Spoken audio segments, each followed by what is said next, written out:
तो पुराने ही है, ठीक है, जिन्होंने सबका ऑलमोस्ट पाइथन कंप्लीट हो गया है, राइट। या फिर अगर कोई न्यू स्टूडेंट भी है तो उन्होंने पाइथन उन्होंने पढ़ लिया होगा, ठीक है ना।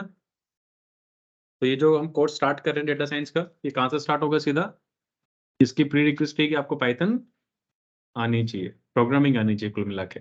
हाँ, लॉजिकल थिंकिंग आनी चाहिए कि आपको पता होना चाहिए फिल्स क्या होता है, लूप क्या होता है, फंक्शन क्या होता है, क्लास क्या होती है, ठीक है ना। इतना बेसिक आपको आइडिया होना चाहिए, ठीक है। और बाकी तो फिर मैं बताऊंगा कि क्या क्या स्टेप्स है, क्या क्या हम रीड करेंगे। आज का जो लेक्चर है पहला, वो यही है कि हम पढ़ेंगे डेटा साइंस होता क्या है, आप क्या क्या जॉब कर सकते हो, क्या क्या जॉब रोल्स अवेलेबल है, इसका स्कोप क्या है, और हम इस कोर्स में कितना कवर करने वाले हैं, क्या कितना टाइम लगने वाला है कोर्स में, ठीक है। वो सारी चीजें हम आज डिस्कस करेंगे, ठीक है ना। तो कोई भी है ऐसा जो बिल्कुल न्यू है, जिसको नहीं पता कि मैं कौन हूँ, राइट। तो ऑलमोस्ट सारे पुराने स्टूडेंट्स ही हैं हमारे, तो स्टार्ट करते हैं। तो आप लोग बताओ पहले डेटा साइंस क्या है, what is data science, what do understand by data science, ठीक है। जैसे मैंने बना रखा है, मैं नया बना दूंगा आपके लिए, लेट्स क्रिएट न्यू वन। क्या होता है डेटा साइंस, आप सब लोग ज्वाइन तो करके। If to scrap the website, you get a data in the form in the good format. Like there is a log data, then you can convert into the Excel data. Like that, you can manage bulk data also. You can scrap also. ठीक है, ये That's आपने जो जितना आपने बताया उतना तो हमारा डेटा, उसको बोलते हैं डेटा वेयर हाउसिंग बोलते हैं, क्या बोलते हैं, okay. Okay. Data warehousing बोलते हैं। बहुत सारे वर्ड्स हैं, हम अराउंड हमारे इंडस्ट्री में बहुत सारे वर्ड्स फ्लोट करते हैं, ठीक है। उन सारे वर्ड्स को भी हम अंडरस्टैंड करेंगे स्टेप बाय स्टेप। बताओ क्या होता है डेटा साइंस, आपस में बातें बंद करो, इधर बताओ डेटा साइंस क्या होता है। Gaurav, what is data science. Data को एक्सप्रेस करना और मीनिंगफुल डेटा निकाल जैसे बिजनेस प्रैक्टिकल एग्जांपल, काम आ सके कि क्या प्रोडक्ट Facebook, Amazon. ठीक है। और बाकी लोग, देखो सबसे सिंपल बात है कि जैसे हमारे पास बहुत सारे कोर्स है मार्केट में, तो जरूरी नहीं कि डेटा साइंस ही करो, आईटी के अंदर बहुत सारे स्कोप आईटी में, you can go in any field, right. जैसे हमने भी पाइथन कंप्लीट कर रखा है क्योंकि इस कोर्स का प्रीरिक्विजिट पाइथन है, या कोई भी प्रोग्रामिंग लैंग्वेज आपको आती है तो पाइथन प्रीरिक्विजिट मतलब आप ऑलरेडी, आपको पता है किसके बारे में, डेवलपमेंट के बारे में आपको पता है ऑलरेडी कि डेवलपमेंट क्या होता है। We can create applications, we can create projects using Python. अब ये सिर्फ प्रोग्रामिंग है, तो प्रोग्रामिंग के अलावा भी और बहुत सारे फील्ड्स होते हैं। जैसे अगर मेन फील्ड की बात करें तो एक हमारा डेटाबेस फील्ड होता है, जिसमें आप डेटाबेस एडमिन की तरह अप्लाई कर सकते हो किसी कंपनी में। एक हमारे पास फुल स्टैक वाला फील्ड है जो करंटली काफ़ी ज़्यादा बूम में, काफ़ी ज़्यादा पॉपुलर है। बट फुल स्टैक में भी मेनली हमारे पास दो तरह के क्या होते हैं, जॉब रोल्स होते हैं। एक होता है हमारे पास यूएक्स और यूआई डिजाइनर, या हम बोल सकते हैं कि फ्रंट एंड डेवलपर, और एक हमारे पास होता है बैक एंड डेवलपर। जो बैकएंड डेवलपर होता है उसकी जो हायरिंग होती है मेनली, वो as a software developer hiring होती है। जैसे आप बोलते हो ना कि कोई बच्चा बीटेक करता है, फर्स्ट ईयर में होता है, उससे पूछते हैं क्या बनेगा बेटा, तो बोलता है सॉफ्टवेयर इंजीनियर बनूंगा। तो what do you mean by software engineer, basically आप बैकएंड का काम कर रहे हो तो आपको प्रोग्रामिंग करनी, जो हमने पाइथन कोर्स में पढ़ा, या बहुत सारे प्रोजेक्ट्स आप क्रिएट करते हो बाय यूजिंग कोडिंग, तो उसको हम सॉफ्टवेयर डेवलपर प्रोफाइल ऐसी है कि उसको हम डिफाइन नहीं कर सकते। जैसे कई बार जो डेटा साइंस की प्रोफाइल आप पढ़ोगे, कोर्स आप कंप्लीट करोगे, तो आपकी एक्सपेक्टेशन क्या होती है कि आप किसी कंपनी में अप्लाई करोगे तो आपको जॉब रोल क्या मिले, डेटा साइंटिस्ट या मशीन लर्निंग इंजीनियर। बट ऐसा नहीं होता है, आपको जो जॉब रोल मिलेगा वो क्या मिलेगा, पाइथन डेवलपर का। क्या जॉब रोल मिलेगा हमें, पाइथन डेवलपर का जॉब रोल मिलेगा। तो डेवलपर का मतलब क्या है, सॉफ्टवेयर डेवलपर होगा, या फिर आपका जो प्रोफाइल होगा वो क्या होगा, जूनियर सॉफ्टवेयर डेवलपर या सीनियर सॉफ्टवेयर डेवलपर। इस तरह के प्रोफाइल्स होते हैं कंपनी में। इवन आप गूगल वगैरह में अप्लाई करोगे तो भी आपका जो जॉब रोल रहेगा वो क्या रहेगा, जूनियर सॉफ्टवेयर डेवलपर। और आप काम मशीन लर्निंग का कर रहे होगे, ठीक है, क्योंकि सॉफ्टवेयर डेवलपर कुछ भी कर सकता है। तो एक प्रोफाइल्स हमारे पास इधर सेट होती है कि डेवलपर प्रोफाइल होती है, डेटाबेस हो गया, फुल स्टैक हो गया। ऐसे मैंने आपको कभी डेवऑप्स के बारे में बताया था। जैसे रिसेंटली जो लोग आप जो भी एप्लीकेशन यूज करते हो रियल लाइफ में, कोई भी एप्लीकेशन, चाहे आप यूट्यूब यूज कर रहे हो, चाहे आप फेसबुक यूज कर रहे हो, सारे एप्लीकेशन लाइव चल रही है, इंटरनेट पे चल रही है। कि अगर आपके पास इंटरनेट का एक्सेस है तो आप उन सारी एप्लीकेशन को क्या कर सकते हो, ऑनलाइन एक्सेस कर सकते हैं। बोलते हैं कि हम ऑनलाइन एक्सेस कर सकते हैं, हम ऑनलाइन पढ़ सकते हैं। अभी जैसे बहुत सारे लोग, मोस्टली लोग क्या है, ऑनलाइन ही कनेक्टेड है। तो ऑनलाइन का मीनिंग क्या होगा कि ये सारी एप्लीकेशन किसी ना किसी सर्वर मशीन पे क्या है, डिप्लॉइड है। उसको हम बोलते हैं डिप्लॉय करना, कि सारे की सारी एप्लीकेशंस क्या है, डिप्लॉइड है, कि किसी डेवलपर ने कोड लिख रखा है और उस कोड को सब लोग एक्सेस कर सके। वो कोड डेटा एक्सेस कर रहा है डेटाबेस से, और उस कोड को सब लोग एक्सेस कर सके, तो उसके लिए क्या करना पड़ता है, हमें कोड को डिप्लॉय करना पड़ता है इंटरनेट के ऊपर, ताकि कोई भी यूजर इंटरनेट से क्या कर सके, उस कोड को या उस एप्लीकेशन को एक्सेस कर सके। जैसे आप क्रिकेट मैच देखते हो, है ना, अभी हम सिनेरियो से बात करेंगे। स्पोर्ट्स में बहुत सारे जैसे पाइथन का हमने बेसिक कोर्स पढ़ा, तो उसमें ज्यादा डिटेल में कोई ऐसे इंडस्ट्री एक्सप्लिकेशन की हमने बात नहीं करी। लेकिन जब हम डेटा साइंस पढ़ेंगे तो हम बहुत सारे इंडस्ट्री प्रोजेक्ट्स के बारे में डिस्कस करेंगे, उनके आर्किटेक्चर के बारे में डिस्कस करेंगे कि कैसे वो प्रोजेक्ट बने हुए हैं। जैसे फॉर एग्जाम्पल हॉटस्टार हो गया।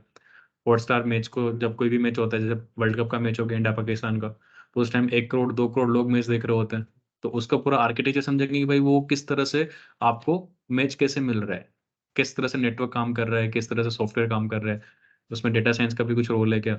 तो इस तरह से हम चीज़ों को अंडरस्टैंड करेंगे कि एप्लीकेशन कैसे रन करती है। तो डिप्लॉयमेंट का जो पार्ट होता है ना, कि भाई कोड को एक्सेस करवाना है, किसको, कंज्यूमर्स को। कि डेवलपर ने जो कोड लिखा है, डेवलपर ने जो एप्लीकेशन बनाई है, उस एप्लीकेशन को यूज कौन करेगा, क्लाइंट या कंज्यूमर यूज करेगा। तो उसके लिए जो भी नेसेसरी टूल्स हो गए, सॉफ्टवेयर हो गए, लैंग्वेजेस होगी, इन सब के कॉम्बिनेशन को कौन यूज करता है, डेवऑप्स इंजीनियर यूज करता है टू डिप्लॉय योर एप्लीकेशन।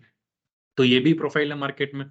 हम और देख सकते हैं कि आपको नेटवर्क इंजीनियर आप बन सकते हो, नेटवर्क एडमिन आप बन सकते हो, क्योंकि देखो डेवऑप्स तो क्या करेगा, वो टूल्स यूज करके डिप्लॉयमेंट का काम करेगा, लेकिन बिना नेटवर्क के कुछ चलेगा क्या।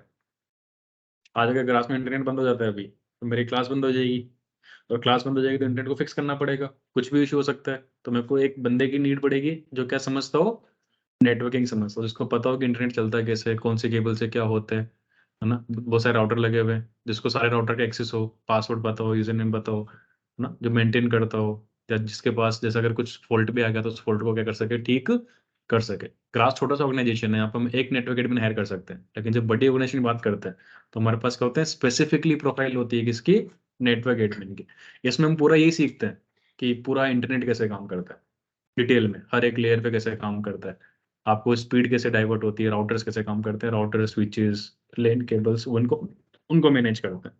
ऐसे मार्केट में भी आईओटी का भी काफी फेज चल रहे हैं, आईटी डेवलपर्स हायर करते हैं, इंटरनेट ऑफ थिंग्स, है ना। इसके बात भी करेंगे, इसमें भी डेटा साइंस का बहुत बड़ा रोल है आईओटी के अंदर भी। तो आईओटी रिसेंटली नया हमारे पास डोमेन है, अभी काफी ग्रो कर रहा है। आने वाले टाइम पे जितने भी आपके डिवाइसेस होंगे सारे क्या होंगे, स्मार्ट होंगे। अभी हमारे पास स्मार्ट टीवी आने लग गया, स्मार्टफोन हमारे पास है, हम बोलते हैं ना स्मार्ट, क्योंकि वो अपने आप सेंस कर लेता है। आप देखो, आप फोन चलाते हो ऑटोमेटिक, बहुत सारे सेंसर लगे हुए हैं, लाइट कैप्चर करता है, उसका अपने आप काम करता है। एसीज भी स्मार्ट आने लग गए, कार भी स्मार्ट आने लगी है एडास फीचर के साथ में। तो धीरे धीरे चीजें बहुत ज्यादा स्मार्ट हो जाएगी, तो हर डिवाइस एक दूसरे से बात करेंगे।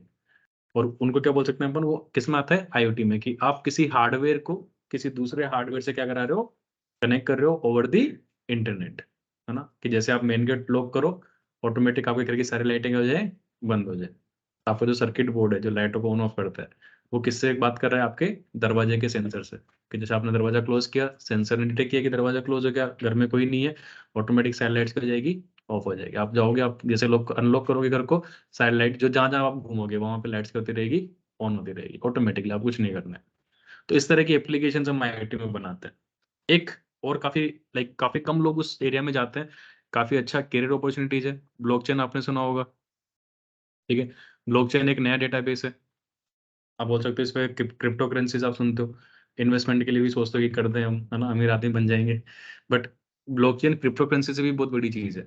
ये एक डेटाबेस है, इम्यूटेबल डेटाबेस है, डेटा को मैनेज करने का तरीका है। क्योंकि नॉर्मली अभी हम जो डेटा स्टोर करते हैं किसमें करते हैं, डेटाबेसेस में करते हैं, सिक्वल डेटाबेसेस में डेटा स्टोर करते हैं। और सिक्वल की खास बात क्या होती है कि उसे कोई भी चेंज कर सकता है, कोई भी अपडेट कर सकता है। अगर आपके पास एक्सेस है डेटाबेस का, तो हम अल्टर कमांड चला के क्या कर सकते हैं, उसे चेंज कर सकते हैं। लेकिन ब्लॉकचेन जो डेटा स्टोर करता है क्या करता है, इम्यूटेबल करता है। पहली चीज कि इम्यूटेबल स्टोरेज है, यानी एक बार कोई डेटा बन गया रिकॉर्ड, तो उसको आप क्या नहीं कर सकते हो, अल्टर नहीं कर सकते। It is near to impossible क्या करना, ब्लॉकचेन में किसी भी रिकॉर्ड को क्या करना, अल्टर करना। तो इसकी जो ऑथेंटिसिटी होती है ना, कि हाँ भाई ये एक्चुअल में सही बात है, सही फैक्ट है, तो ब्लॉकचेन उसको रिप्रेजेंट करता है। दूसरा फायदा क्या होता है कि मोस्टली जो डेटाबेस सॉल्यूशंस होते हैं वो सेंट्रलाइज्ड होते हैं, वो कंट्रोल करती है कोई ऑर्गेनाइजेशन।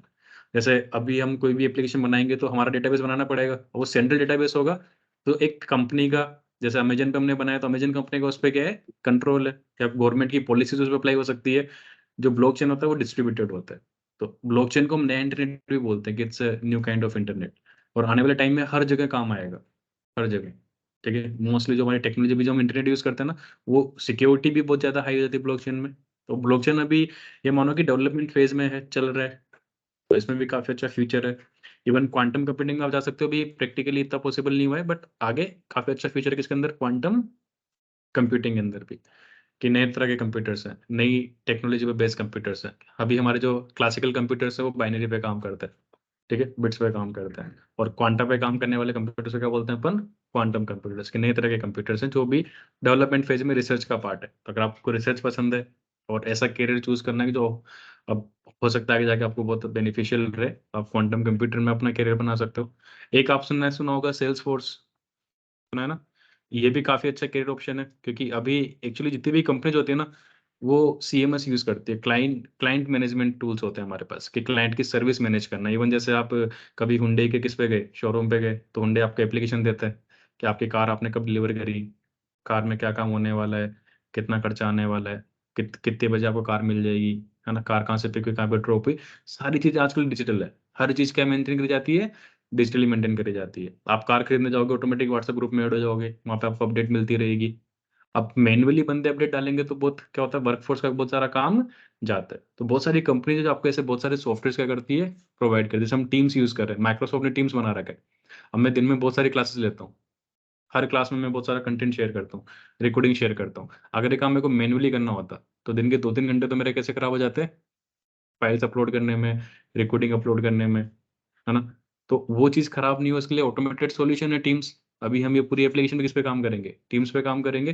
तो इस तरह के हमारे पास एलएमएस पोर्टल्स होते हैं, या हमारे पास सीएमएस पोर्टल्स होते हैं, जो कस्टमर मैनेजमेंट पोर्टल्स होते हैं। अब कस्टमर फीडबैक भी देगा, उनका फीडबैक भी सुनेंगे, एनालिसिस भी करेंगे, कोई कंप्लेन होगी तो कंप्लेन भी करेगा। तो ऐसे बहुत सारे टूल्स होते हैं। तो सेल्सफोर्स सॉफ्टवेयर बनाने का टूल है कि आप इस तरह के प्लेटफॉर्म बना सकते हो, है ना, और उसको मैनेज कर सकते हो। क्लाइंट बोलेगा मैं कोई फैसिलिटी चाहिए, तो आप फैसिलिटीज उन सॉफ्टवेयर में ऐड भी कर सकते हो। तो उन सॉफ्टवेयर को मैनेज करने के लिए हम सेल्स फोर्स पढ़ते हैं, और काफी सारी कंपनीज क्या यूज करती है, सेल्स फोर्स यूज करती है। तो मार्केट में काफी डिमांड है, क्योंकि हर company Salesforce solution use करती है। तो इसमें भी आप अपना करियर बना सकते हो, ठीक है। और कोई आपको याद है तो बताओ, और कोई करियर स्ट्रीम्स आपको पता है ना। जैसे वेबसाइट डेवलपर तो फुल स्टैक में आएगा। एक हमारे पास एप्लीकेशन डेवलपर्स होते हैं, जिसमें स्पेसिफिकली हमारे पास एंड्रॉइड डेवलपर्स आते हैं, कि जो एंड्रॉइड एप्लीकेशन बनाते हैं। उनका भी काफ़ी अच्छा पैकेज होता है, काफ़ी अच्छा वो काम कर सकते हैं। हमारे पास iOS डेवलपर्स आते हैं, जो किस पे बनाते हैं, आपके एप्पल डिवाइसेस के लिए एप्लीकेशन बनाते हैं, क्योंकि वो एक अलग ऑपरेटिंग सिस्टम है, तो उस पर डिफरेंट तरह के डेवलपर चाहिए। और हर कंपनी 3 तरह के डेवलपर तो हायर करती है। कोई भी अच्छी कंपनी है, ठीक ठाक मिड साइज कंपनी है, तो उसको 3 तरह के डेवलपर तो हायर करेगी। कौन सा, एंड्रॉइड डेवलपर, iOS डेवलपर और वेबसाइट डेवलपर। इसलिए आप देखते हो कि मार्केट में हमेशा एप्लीकेशन डेवलपमेंट की डिमांड रहती है। हमेशा किसकी डिमांड रहती है, सॉफ्टवेयर डेवलपर की। कि सॉफ्टवेयर डेवलपर्स को कंपनी हायर करती है, इसीलिए कॉलेज के अंदर आता है ना, कंपनी प्लेसमेंट के लिए आती है, पूछती है कि आपको जावा आता है क्या, सी आता है क्या, सी प्लस आता है क्या। तो जो फ्रेशर्स कंपनीज हायर करती है, वो बेसिकली उनको कहाँ डालती है, एंड्रॉइड एप्लीकेशन डेवलपमेंट के अंदर, या iOS एप्लीकेशन डेवलपमेंट के अंदर, या फिर वेबसाइट डेवलपमेंट के अंदर, या फिर वो डाल देती है डेवऑप्स के अंदर, क्या करने के लिए, डिप्लॉयमेंट वगैरह संभालने के लिए। या आप जब कंपनी ज्वाइन करोगे तो आपको सेल्स फोर्स पकड़ा दिया जाएगा, कंपनी बोलेगी सेल्स फोर्स पढ़ो, हम सेल्स फोर्स पे काम कर रहे हैं। जैसे ये कोर्स पढ़ भी रहे अपन डेटा साइंस का, तो कुछ उम्मीद लेके मत चलना कि कंपनी में जाके आपको जो आपके एक्सपेक्टेशन से वही काम मिल जाएगा। कंपनी काम करती है क्लाइंट के बेसिस पर, प्रोजेक्ट के बेसिस पर। तो कंपनी आपको हायर तो कर लेती है आपका टैलेंट देख के, बाद में क्लाइंट क्लाइंट के हिसाब से आपको क्या रहता है, आपका क्या चेंज हो जाता है, करियर और आपकी टेक्नोलॉजी चेंज हो जाती है। वो कोई भी फिक्स नहीं कर सकता है, तो लर्निंग फेज चलता रहेगा। तो इतने सारे ऑप्शंस हमारे पास है, और भी ऑप्शन है। जैसे एक और अच्छा ऑप्शन है जो मैं आप लिखना भूल गए, साइबर सिक्योरिटी, जो अभी भी काफी पॉपुलर है, और आने वाले टाइम पे और ज्यादा पॉपुलर होने वाला है, क्योंकि जितना ज्यादा हम ऑनलाइन जाते जा रहे हैं, उतने ज्यादा खतरे बढ़ रहे हैं। आप देखो ना कितने लोगों के साथ ठगी होती है। इवन वेब सीरीज भी बन गई है आजकल, है ना, कि कैसे लोग स्कैम करते हैं, ऑनलाइन ठगी करते हैं। तो ऑनलाइन में आपके डेटा भी सिक्योर नहीं है। काफ़ी लोगों को क्या होता है कि डेटा एक्सपोज हो जाता है, किसी ने आपको व्हाट्सएप वीडियो कॉल किया, आपने वीडियो कॉल उठाया, और आपका पूरा डेटा उसने क्या कर लिया, चुरा लिया, आपकी फोटोज वगैरह चुरा ली हैक करके। तो साइबर सिक्योरिटी जो एक्सपर्ट्स होते हैं वो पता लगाते हैं कि भाई, फॉरेंसिक एनालिसिस करते हैं कि डिजिटली कोई भी क्राइम प्रूफ करना कि किसी ने क्राइम करा नहीं करा, तो इनका काम होता है। और साथ में किसी सिस्टम को सिक्योर करना, जैसे आजकल कार वगैरह सारे स्मार्ट रिमोट से खुलती है, आपकी एप्लीकेशन से भी खुलती है। तो इसका मतलब है कि कोई भी अगर कोई अच्छा डेवलपर है तो वो हैक भी कर सकता है कार को। तो कार कंपनीज हायर करती है किनको, साइबर सिक्योरिटी एक्सपर्ट्स को, और उन्हें वो टास्क देती है कि भाई हमने कार बनाई है, इसकी एक कीलेस एंट्री है, और वो ट्राई करते हैं, वो जितने भी मेथड अवेलेबल है हैकिंग के, उन मेथड्स को ट्राई करते हैं, टेस्ट करते हैं कि वो कार क्या हैक हो सकती है, क्या क्या वो कार बिना यूजर की, किसी और यूजर, कोई भी और जो हमारा चोर है वो क्या उस कार को एक्सेस कर सकता है क्या। तो साइबर सिक्योरिटी एक्सपर्ट का काम होता है ये, इनको हम बोलते हैं व्हाइट हेट, इनका काम होता है बचाना, व्हाइट या ग्रे हेट हम इनको बोलते हैं कि ये बचाते हैं, किससे, हैकिंग से बचाते हैं। और ऐसे ही हैकिंग में किसी को करियर बनाना है, वैसे तो हैकिंग कोई करियर होता नहीं है, इलीगल होता है, ठीक है। तो हैकिंग को भी हम साइबर सिक्योरिटी के अंदर ही पढ़ते हैं, क्योंकि आपको पता होना चाहिए सिस्टम के अंदर लूप होल्स क्या है, किसी सिस्टम को हैक कैसे करना है ना, क्या क्या उसमें हम ये पढ़ते हैं कि डेवलपर क्या क्या गलतियां करते हैं। जैसे सिक्वल इंजेक्शन हो गया, मैंने आपको जिनका कोर्स कंप्लीट हो गया उनको मैंने फ्लास्क एप्लीकेशन बताया है, बट हम डेवलपर नहीं बने क्योंकि हमारी एप्लीकेशन सिक्योर नहीं है। There are so many ways by which कोई भी डेवलपर हमारे एप्लीकेशन को क्या कर सकता है, हैक कर सकता है। तो जब एडवांस आप कंसेप्ट पढ़ते हो वहाँ पे सिक्योरिटी कंसेप्ट पढ़ते हो कि भाई साइट को सिक्योर कैसे करना है ताकि हैकर से बचा जा सके। और हैकर्स क्या सीखते हैं कि किसी भी सिस्टम की सिक्योरिटी को ब्रेक कैसे करना है। और आप हैकिंग में करियर बना तो आपका अच्छा पैसा है, क्योंकि कोई भी आजकल हर एक चीज डिजिटली चलती है, आपकी हर एक चीज मोबाइल से चलती है। वो आने वाले टाइम में तो आपके गेट भी मोबाइल से खुलेंगे ना, लोग भूल जाओगे आपके लोग भी होते हैं क्या, ठीक है। मोबाइल लगाया, मोबाइल में अपने की प्रेस करी और लोग खुल गए। आपका घर पूरा कंट्रोल होगा किससे, डिजिटली कंट्रोल होगा। आज के 10 साल 15 साल बाद अगर हम देखें जिस हिसाब से हमारी आईटी की ग्रोथ हो रही है, तो उस केस में सोचो कि कितना ज्यादा खतरा बढ़ जाएगा हैकिंग का। तो कोई भी कंपनी अगर वो सॉल्यूशन बना रही है तो उनको क्या क्या हायर करने पड़ेंगे, साइबर सिक्योरिटी एक्सपर्ट्स भी हायर करने पड़ेंगे टू टेस्ट देयर टेक्नोलॉजी की भाई वो सिक्योर है या नहीं है, क्या वो हैक हो सकती है या नहीं हो सकती है। जैसे टेस्ला इनाम देता है, लाइक करोड़ों करोड़ों रुपए का इनाम देता है अगर कोई भी बंदा उनकी कार को क्या कर देता है, हैक कर देता है, ठीक है। बग बाउंटी हम उसको बोलते हैं, हर कंपनी बग बाउंटिंग देती है। अगर आपको कोई भी लूप होल मिलता है उनकी एप्लीकेशन में, सॉफ्टवेयर में, है ना, जैसे अमेजन में आपने कुछ फ्लो फाइंड कर लिया कि यार ये एप्लीकेशन बिना पासवर्ड के लॉगिन कर रही है, किसी किसी भी तरह से कोई भी एक यूआरएल मिल गया आपको जिस यूआरएल पे ऑथेंटिकेशन सेट नहीं है, और आपने यूआरएल हिट मार दिया और आपको यूजर का डेटा मिल गया, तो आप उस यूआरएल को अगर कंपनी को भेजोगे मेल लिख के, तो कंपनी आपको करोड़ रुपए तक के क्या दे सकती है, बग बाउंटी के लिए आपको प्राइस दे सकती है। क्यों? क्योंकि आपने उनकी सिस्टम को क्या किया है, सिक्योर किया है। तो सोचो आप तो सिर्फ एक ऐसे रैंडम यूजर थे जिन्होंने फाइंड कर लिया loop hole, but company specially किसको हायर करती है, साइबर सिक्योरिटी एक्सपर्ट्स को हायर करती है, ठीक है। और भी बहुत सारे डोमेन्स है ना, जैसे यूआई यूएक्स, ऐसे जरूरी नहीं कि ये तो सारे टेक्निकल हो गए, नॉन टेक्निकल भी होते हैं। जैसे कंटेंट राइटर के होते हैं, टेक्निकल कंटेंट जो राइट करते हैं, है ना। जैसे ट्रेनर हो गए, इनकी प्रोफाइल होती है कि कंपनी के अंदर कॉर्पोरेट ट्रेनर्स होते हैं। जैसे मैं ट्रेनिंग लेता हूँ बहुत सारी कंपनीज के अंदर कॉर्पोरेट ट्रेनिंग होती है, बहुत सारे बैंक होते हैं, उनके अंदर जो टेक्निकल टीम्स होती है उनकी भी ट्रेनिंग होती है। जब आप कंपनी ज्वाइन करोगे तो आपकी भी ट्रेनिंग होगी। अभी तो आप अपने पैसों से ट्रेनिंग ले रहे हो, बाद में कंपनी आपको ट्रेनिंग करवाएगी अपने पैसों से। आपको सर्टिफिकेट करोगे तो कंपनी आपको पैसे देगी सर्टिफिकेट करने के, तो उसमें भी आप अपना करियर बना सकते हो, कॉर्पोरेट ट्रेनिंग में भी। और इतने सारे करियर होने के बावजूद हम किसकी बात कर रहे हैं, कि हमारा जो कोर्स है वो बात कर रहा है किसकी, डेटा साइंस की, कि हम डेटा साइंस कोर्स पढ़ रहे हैं। तो डेटा साइंस हो गया, ये सारे सिमिलर है। मशीन लर्निंग हो गया, ठीक है, आपका डीप लर्निंग हो गया, आपका न्यूरल नेटवर्क हो गया, एआई हो गया, डेटा इंजीनियरिंग होगी, ऐसे बहुत सारे नाम है। एक्चुअली डेटा साइंस के अंदर लोगों ने क्या करा, बहुत सारे नाम बना रखे हैं लोग। एक्चुअली नाम से लोग पागल बनाते हैं ना, होता है एक्चुअली डेटा साइंस। जैसे हमारे कोर्स का नाम डेटा साइंस है, मैंने कोर्स का नाम मशीन लर्निंग नहीं रखा है, हमने कोर्स का नाम क्या रखा है, data science and machine learning.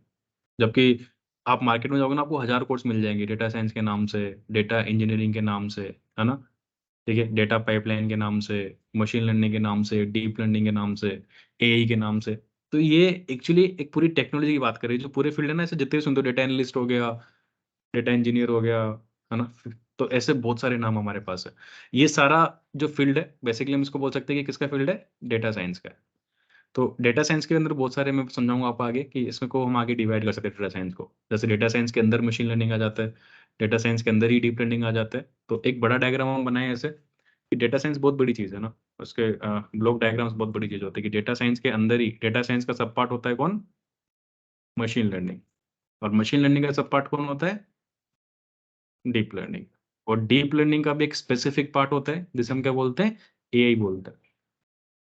और लोग फैसिनेटिंग है कि हमें क्या सीखना है, एआई सीखना है।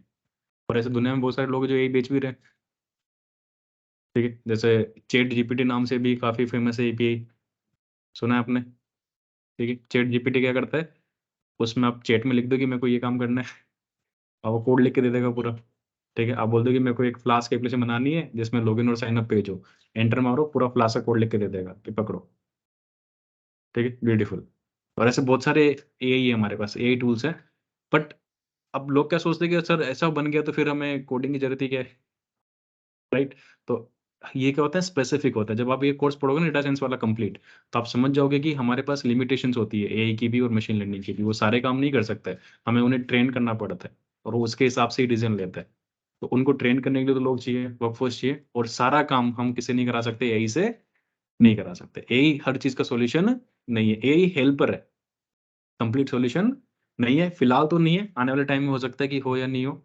और कंपनीज ने बहुत बहुत ज्यादा रिसर्च पे पैसा खर्च करती है किसके ऊपर, एआई और डेटा साइंस और मशीन लर्निंग पे। तो मेरा क्वेश्चन आपसे ये है कि इतने सारे कैरियर ऑप्शंस हैं आपके पास, ये सब छोड़ के आप जो लोग बैठे हो यहाँ पे क्लास अटेंड कर रहे हो, आप why you people are interested in data science and machine learning, क्यों? ये क्वेश्चन का आंसर तो आप ही करोगे ना, कि जब आपके पास इतने सारे 56 प्रकार के पकवान रखे हुए हैं, तो आप डेटा साइंस वाला पकवान ही क्यों खाना चाहते हो ना?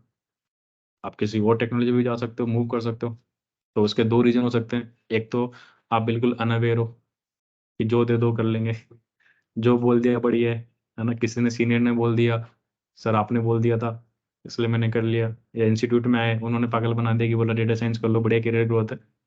या हो सकता है कि आपका जेन्युइनली क्या हो, इंटरेस्ट हो, आपने जेन्युइनली बहुत सारी चीजें ट्राई करी, आपने पाइथन भी ट्राई करा, आपने वेबसाइट डेवलपमेंट भी सीखा, आपने बहुत सारी ट्राई करी, आपको लगा कि ठीक है यार मैंने मार्केट रिसर्च किया है, और मार्केट रिसर्च करके मेरे को पता चला कि शायद इस फील्ड में काफी अच्छी ग्रोथ है, काफी अच्छी अपॉर्चुनिटी। क्योंकि देखो, कोई भी यहाँ पे जो बैठा है क्लास ले रहा है, वो चाहता है कि आज के 5 साल 6 साल बाद वो एक अच्छी लाइफ जी रहा हो ना, एक डिसेंट लाइफ जी रहा हो, उसका मतलब पैकेज मिनिमम 20-25 लाख रुपए हो, है ना? और इससे कम सोच रहे हो तो फिर तुम्हें जिंदा रहने का अधिकार नहीं है ना। ठीक है, मतलब 20 लाख भी बहुत कम बोल रहा हूँ मैं, वो तो अभी होना चाहिए। ठीक है, आगे वाले में हो सकता है कि वो 30 लाख पे पहुंच जाए 5 साल बाद, करेंसी के हिसाब से, इन्फ्लेशन के हिसाब से। बट एटलीस्ट आपका 25 to 30 lakh rupees per annum का क्या होना चाहिए, पैकेज होना चाहिए। वो हम जयपुर के हिसाब से बात कर रहे हैं। अगर आप बेंगलोर की बात कर रहे हो तो फिर आपको 50-60 लाख होना चाहिए। ठीक है, बेंगलोर हैदराबाद की बात कर रहे हो, आप मुंबई की बात करो तो 1 करोड़ होना चाहिए। ठीक है, और आप अगर यूएस वगैरह की बात करो, आपको 3-4 करोड़ पैकेज होना चाहिए। क्यों? क्योंकि जो हमारी परचेजिंग परचेजिंग कैपेसिटी होती है और जो हमारा एक्सपेंस होता है ना, उसके हिसाब से पैकेज डिसाइड होता है। लोगों को लगता है कि यार वो तो अमेरिका में रह के 1 करोड़ रुपए कमा रहा है, हम यहाँ पे 20-25 लाख रुपए कमा रहे हैं जयपुर में। तो फ्रेंकली 20-25 लाख कमाने वाला ज्यादा सेव कर सकता है जो 1 करोड़ कहाँ कमा रहा है, यूएस में या यूके में कमा रहा है। क्योंकि 1 करोड़ कमा रहा है तो खर्चा उसका हमसे ज्यादा है। वहां के 1 करोड़ का मतलब है यहाँ के 10-15 लाख का पैकेज।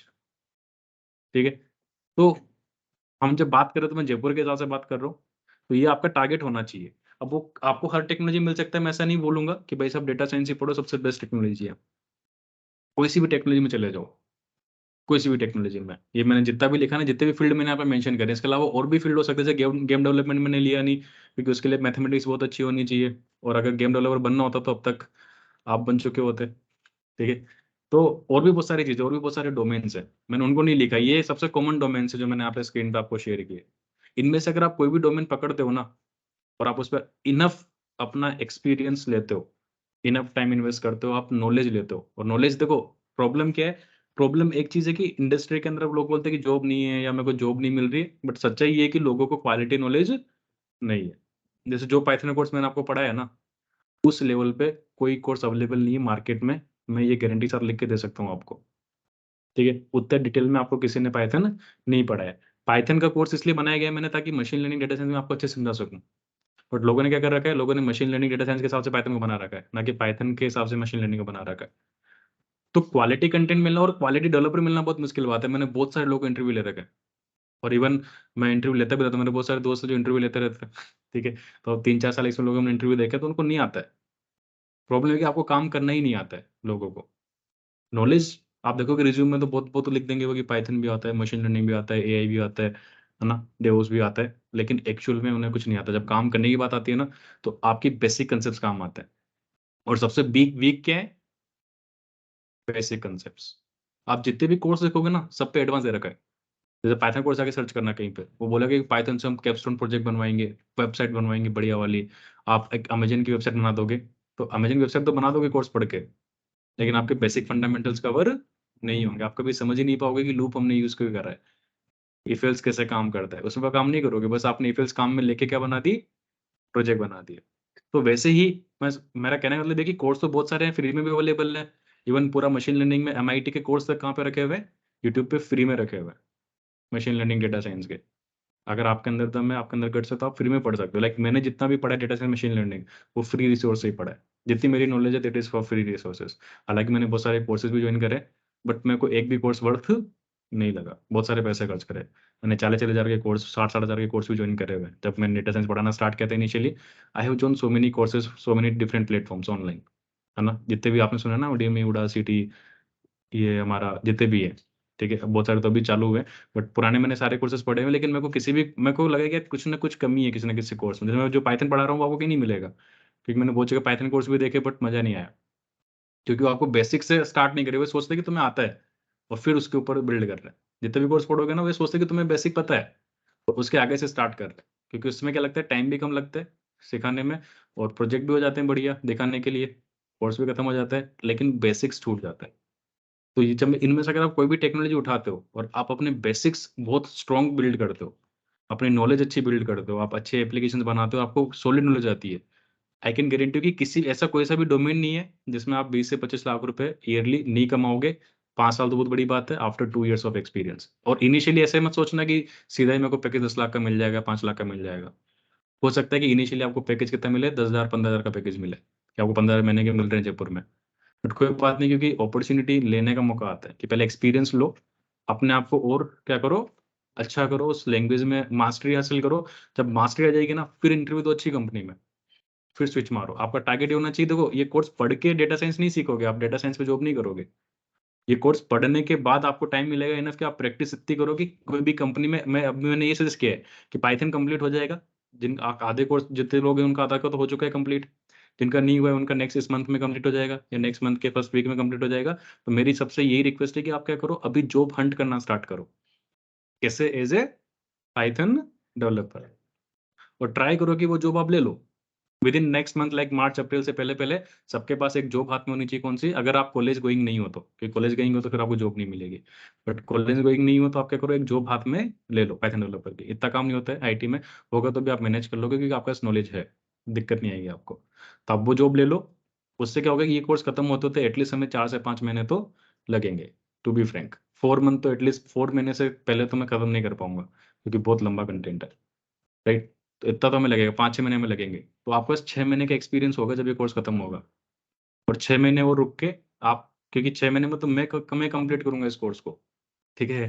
फिर आपको इसको समझना है, और भी बहुत सारी चीज़ आपको अंडरस्टैंड करनी है, इंटरव्यूज देने हैं, वहां से आपको बहुत सारे फीडबैक मिलेंगे, उनको इंप्रूव करना है। और नेक्स्ट 6 मंथ आप प्रिपेयर करोगे किसके लिए, डेटा साइंस का इंटरव्यू देने के लिए अच्छी कंपनी में। तो पहले छोटी मोटी कंपनी में इंटरव्यू देके अपने आप को क्या करोगे, स्ट्रॉन्ग करोगे। जब 1 साल हो जाएगा तो आपके पास 1 साल का एक्सपीरियंस होगा एज ए डेवलपर, और उस एक्सपीरियंस को आप यूज करके फिर अप्लाई करोगे ना, तो आपको ऑफर्स मिलेंगे। फिर आप काउंटर ऑफर लोगे तो हो सकता है कि 1 साल बाद आप आराम से 5-6 लाख 8 लाख का पैकेज ले सको। और फिर 1 साल उस प्रोफाइल पे काम करके आप आराम से 10-15 लाख का पैकेज ले सकते हो। तो स्ट्रेटेजी होती है, ऐसा नहीं होता कि भाई ठीक है कोर्स पढ़ लेंगे और 20 लाख का पैकेज मिल जाएगा, नहीं। मिल सकता है, ऐसा नहीं कि नहीं मिल सकता है, बट फिर आपके पास टैलेंट और ग्रेजुएशन, आपका कम्युनिकेशन स्किल्स और बहुत बहुत कुछ होना चाहिए आपके पास। मिल भी सकता है, ऐसा कोई बड़ी बात नहीं। बट मैं जो स्टेप बता रहा हूँ वो सबसे सिंपल और सबसे ईजी प्रोसेस है। इसमें आपको पेन नहीं होगा और आराम से आपका काम हो जाएगा, ठीक है। तो एक चीज़ ये समझ लेना कि ऐसा नहीं कि डेटा साइंस सबसे बेस्ट कोर्स है, ठीक है। पर इतना बोल सकते हैं कि डेटा साइंस अगर आपने अच्छे से पढ़ा, मशीन लर्निंग अच्छे से पढ़ा, तो आपका करियर बेकार नहीं जाएगा, क्योंकि ये फ्यूचरिस्टिक टेक्नोलॉजी है ना। जैसे अभी सबसे ज़्यादा फ्यूचर में जो सबसे बूम पे, जो सबसे ज़्यादा आप सोचो ना कि ज़्यादा पैकेज कहाँ पे मिल रहे हैं, या सबसे सिक्योर जॉब्स कौन सी है, तो सिक्योर में कौन आता है, आपका ब्लॉकचेन हो गया, ठीक है, आपका डेटा साइंस मशीन लर्निंग हो गया। देखो यूआई यूएक्स तो हमेशा चलता रह रहा है, जो टेक्नोलॉजी, लेटेस्ट टेक्नोलॉजी है जो आगे और ग्रो करेगी।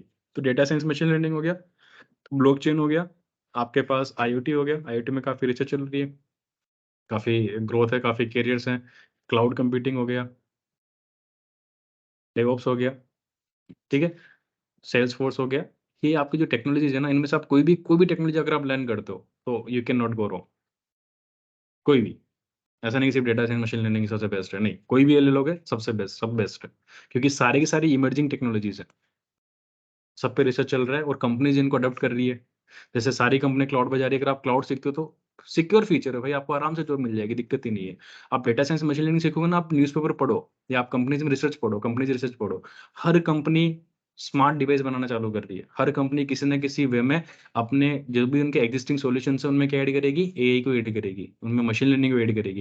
यानी जो भी कंपनी अपनी वेबसाइट बना रही है, जो भी कंपनी अपनी एप्लीकेशन बना रही है, जो भी कंपनी जो भी प्रोडक्ट बना रही है, हर प्रोडक्ट में कहीं ना कहीं पे वो डेटा साइंस और मशीन लर्निंग के कोड को यूज करेंगे to make that product smart and better. और इवन सबसे जो बड़ा रोल डेटा साइंस, मैंने बोला डेटा साइंस सबसे बड़ी चीज है, क्यों? क्योंकि कंपनीज को लोगों का डेटा इकट्ठा करके उसको एनालिसिस करना है, वही मार्केट है, डेटा ही मार्केट है। ठीक है, जैसे आपको पता है, अगर जीके आप यूज करते हो तो आपको पता होना चाहिए कि अभी हमारे 2021 में क्या होनी थी, होने थे, पर हुए क्या हमारे? नहीं, वे काउंटिंग नहीं हुई कि हम कितने लोग हैं। काउंटिंग हो जाती है तो शायद हम चाइना को भी छोड़ चुके थे अभी तक पॉपुलेशन के मामले में, है ना? और गवर्नमेंट क्या कर रही है, काउंटिंग को और डिले कर रही है ना? बीजेपी जैसे अभी काउंटिंग स्टार्ट नहीं करवा रही, वो बोल रही है कि 1 साल बाद करवाएंगे काउंटिंग, ताकि उनका कार्यकाल खत्म होने पे आ जाए। क्यों भाई डरती है? क्योंकि गवर्नमेंट स्टेट से डरती है बहुत, गवर्नमेंट। आप देखोगे मोदी गवर्नमेंट तो बहुत डरती है ना, स्टेट्स पब्लिश ही नहीं करती है। इंडियन गवर्नमेंट सबसे पीछे है क्या पब्लिश करने के लिए, स्टेटिस्टिक्स पब्लिश करने के लिए। हम पढ़ेंगे स्टेटिस्टिक्स क्या होता है। आप जाओगे, यूएस गवर्नमेंट ने अपना एक अलग प्लेटफॉर्म बना रखा है पूरा, वहां पर जाके आप यूएस के हर एक सेक्टर का क्या देख सकते हो, स्टेटिस्टिक्स देख सकते हो, हर कंपनी की ग्रोथ देख सकते हो, you can analysis and you can do better, right? But India में स्टेट्स अवेलेबल ही नहीं है। वो इवन ये बताने में तो राजी नहीं है कि इंडिया में कितने लोग हैं, कितने गरीब है, कितने अमीर है, क्योंकि फिर उनकी पॉलिसी जो बनाएंगे उन पर क्वेश्चन उठना स्टार्ट हो जाएंगे। वही हमारा काम है, डेटा साइंस वालों का काम, कि आपके पास फैक्ट्स है, आपके पास डेटा रखा हुआ है, नाउ वो डेटा, डेटा इज नॉलेज। उस डेटा के हिसाब से आपको क्या करना होता है, आपको अंडरस्टैंड करना पड़ता है कि कोई भी एक्शन फ्रूटफुल होगा या नहीं होगा। फ्रूटफुल मतलब हमें उससे फायदा होगा या, गवर्नमेंट जैसे कोई भी स्कीम निकाल रही है तो उस स्कीम से कितना नुकसान ज्यादा है या फायदा ज्यादा है, ये कैसे पता चलेगा हमें? By looking at the stats. Stats ही नहीं पता तो क्या पता चलेगा हमें? पता नहीं कितने लोग बेरोजगार है। ठीक है, तो हम मानेंगे हम तो बढ़िया कंट्री है, बढ़िया ग्रोथ कर रहे हैं। ठीक है, कितने लोग पॉवर्टी लाइन के नीचे में पता ही नहीं है। तो how we can make plans, how we can make policies, कि हम गवर्नमेंट हम क्या कर सके, उनको लोगों को ग्रो कर सके। तो ये देखो कि जो भी पॉलिसीज आती है, जो भी बजट आता है, बजट पूरा डेटा साइंस है। आपकी मम्मी सबसे बड़ी डेटा साइंटिस्ट कौन आपके घर पे? आपकी मम्मी डेटा साइंटिस्ट है। ठीक है, क्योंकि वो पूरे महीने का हिसाब लेके चलती है, वो मैनेज करते हैं कि क्या होने वाला है, क्या चल रहा है, क्या नहीं होगा, क्या नहीं होगा। सी इज डेटा साइंटिस्ट। अगर आप डेटा साइंस सीखना है तो आप अपनी मम्मी के बिहेवियर को ऑब्जर्व करना स्टार्ट कर दो। ठीक है, you will get to know कि हाँ किस तरह से वो काम करे। वो सारा डेटा कलेक्ट करती है आसपास की सोसाइटी से ना, लोगों से मिलके, बहुत सारे आंटियों से मिलके बातें करते हैं वो। So they collect so much of data, तो उनको पता रहता है कि भाई ऐसा होगा तो आगे क्या हो सकता है। ठीक है, किसी भी इवेंट के बारे में उन्हें पता रहता है। ठीक है? चलो, ये तो बातें होगी। तो डेटा साइंस क्या है, व्हाट इज डेटा साइंस? तो एक छोटे से फॉर्म में अगर मैं बताना चाहूँ आपको कि डेटा साइंस, वैसे देखो हम बहुत कुछ पढ़ने वाले हैं, but data science, basically data science का मतलब क्या है? तो दो वर्ड है हमारे पास, डेटा और साइंस। डेटा का मतलब क्या होता है? अब साइंस वर्ड आगे इसका मतलब नहीं कि बहुत हार्ड चीज है ना। डेटा साइंस बहुत सिंपल, मतलब बहुत सिंपल सब्जेक्ट है। आप लोग जैसे मैंने खुद ने बोला हुआ है कि मैथ्स आपको आनी चाहिए अच्छे लेवल पे डेटा साइंस सीखना है तो। ठीक है, मैथ्स एक बिल्डिंग ब्लॉक है डेटा साइंस सीखने के लिए। प्रोग्रामिंग एक बिल्डिंग ब्लॉक है डेटा साइंस सीखने के लिए। कम्युनिकेशन एक बिल्डिंग ब्लॉक है कि आपका कम्युनिकेशन अच्छा होना चाहिए क्या सीखने के लिए, डेटा साइंस सीखने के लिए। आपके अंदर लीडरशिप क्वालिटीज होनी चाहिए। If you want to learn data science, आपके पास क्या होनी चाहिए? लीडरशिप। समझ लीडरशिप, कि आपको आपके अंदर नेता के गुण होने चाहिए कि आप नेता हो, क्योंकि डेटा साइंटिस्ट एक नेता होता है। ठीक है, राइट? तो ये क्वालिटीज आपको डेवलप करनी पड़ती है। और फिर हमें बहुत सारे क्या सीखने पड़ेंगे, टूल्स वगैरह सीखने पड़ेंगे, क्या काम करना है। लॉजिकल थिंकिंग, हमें स्मार्ट होना सबसे पहली क्वालिटी है डेटा साइंस सीखने के लिए, कि you have to be smart अगर आपको डेटा साइंस में सीखना है। तो मैथ्स हम जो भी सीख रहे हैं वो तो हार्ड नहीं है, क्योंकि डेटा साइंस मजा है। क्यों? क्योंकि उसमें हम किसकी बात करते हैं? डेटा के। किसी के लिए बोरिंग भी हो सकता है, किसी के लिए एक्साइटिंग भी हो सकता है, क्योंकि डेटा के अंदर बहुत सारी इन्फॉर्मेशन होती है। जैसे तुम खुद ही सोचो कि तुम्हें पढ़ने में कितना मजा आता है क्या? जोर आता है ना? बुक उठा के जैसे बुक खोलते हो तो नींद आती है ना? तुम्हें सोचा था मजा कब आता है? गॉसिप करने में, है ना? कब आता है? क्लास खत्म हो जाएगी, तुम 1 घंटे क्लास में बैठे में तो नींद आ रही होगी, लेकिन जैसे क्लास के बाहर बैठे, बाहर जाऊंगा मैं, तो बाहर बाइक के पास खड़े होके, अपने पाँव पे खड़े होके, चाहे कितनी सर्दी हो, आराम से 1 घंटे तक तुम गॉसिप करते रहोगे, है ना? मजा आएगा तुम लोगों को। गॉसिप में क्यों मजा आ रहा है? वाई? बिकॉज तुम्हारे डेटा को क्या फीड कर रहे हो, तुम अपने ब्रेन को क्या फीड कर रहे हो? डेटा। वो डेटा फीड कर रहे हो ना कि ऐसा हुआ, ऐसा हुआ, ऐसा होगा, वैसा होगा, और आपका ब्रेन उसको एंजॉय करता है, और उससे आप सीखते भी हो। अच्छी बात भी है गॉसिप करना, ठीक है, क्योंकि गॉसिप से हम बहुत सारा डेटा क्या करते हैं, हमारे ब्रेन में स्टोर करते हैं, और वो डेटा कहीं ना कहीं कॉन्शियसली या अनकॉन्शियसली हमारे डिसीजन मेकिंग को क्या करता है, स्ट्रॉन्ग करता है, हेल्प करता है डिसीजन मेकिंग में।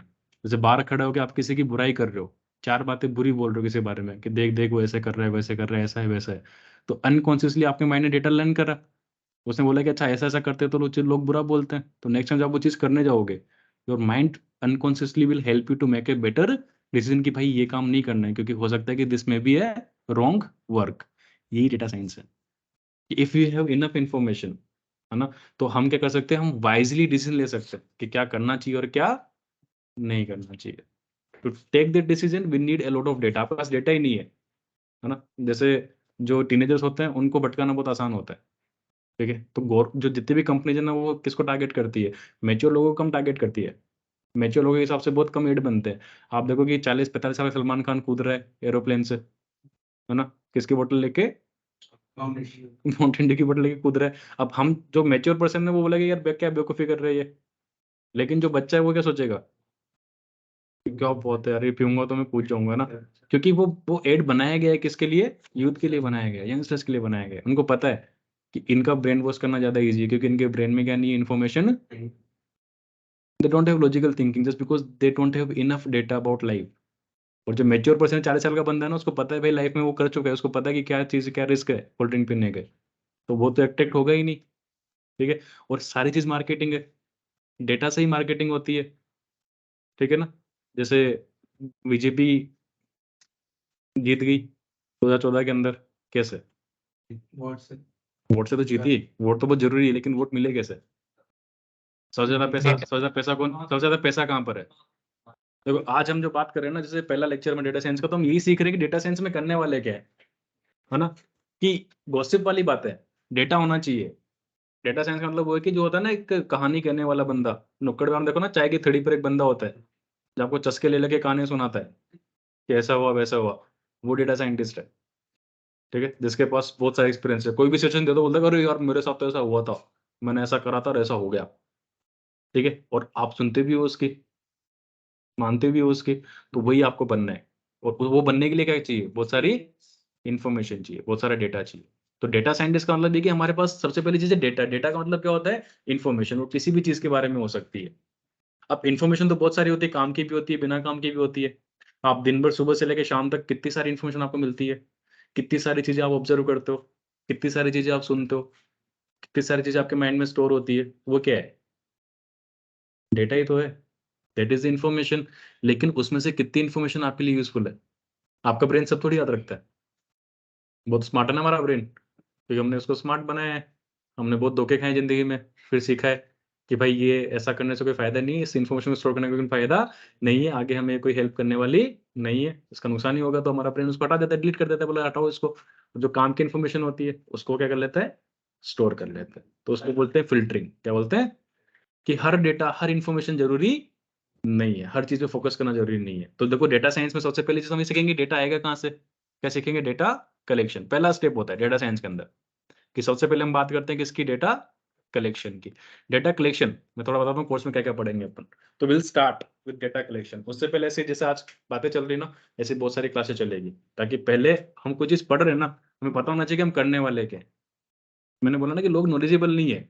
आप कोर्स ज्वाइन करोगे, आप पॉइंट टू पॉइंट पढ़ के आप कंसेप्ट तो पढ़ लोगे, लेकिन आपको अप्लाई करना नहीं आएगा, है ना। और इवन अगर आपने प्रोग्रामिंग पढ़ भी लिया पाइथन, तो आपको पता है कि पाइथन सीखने से कोई प्रॉब्लम सॉल्व नहीं होगी।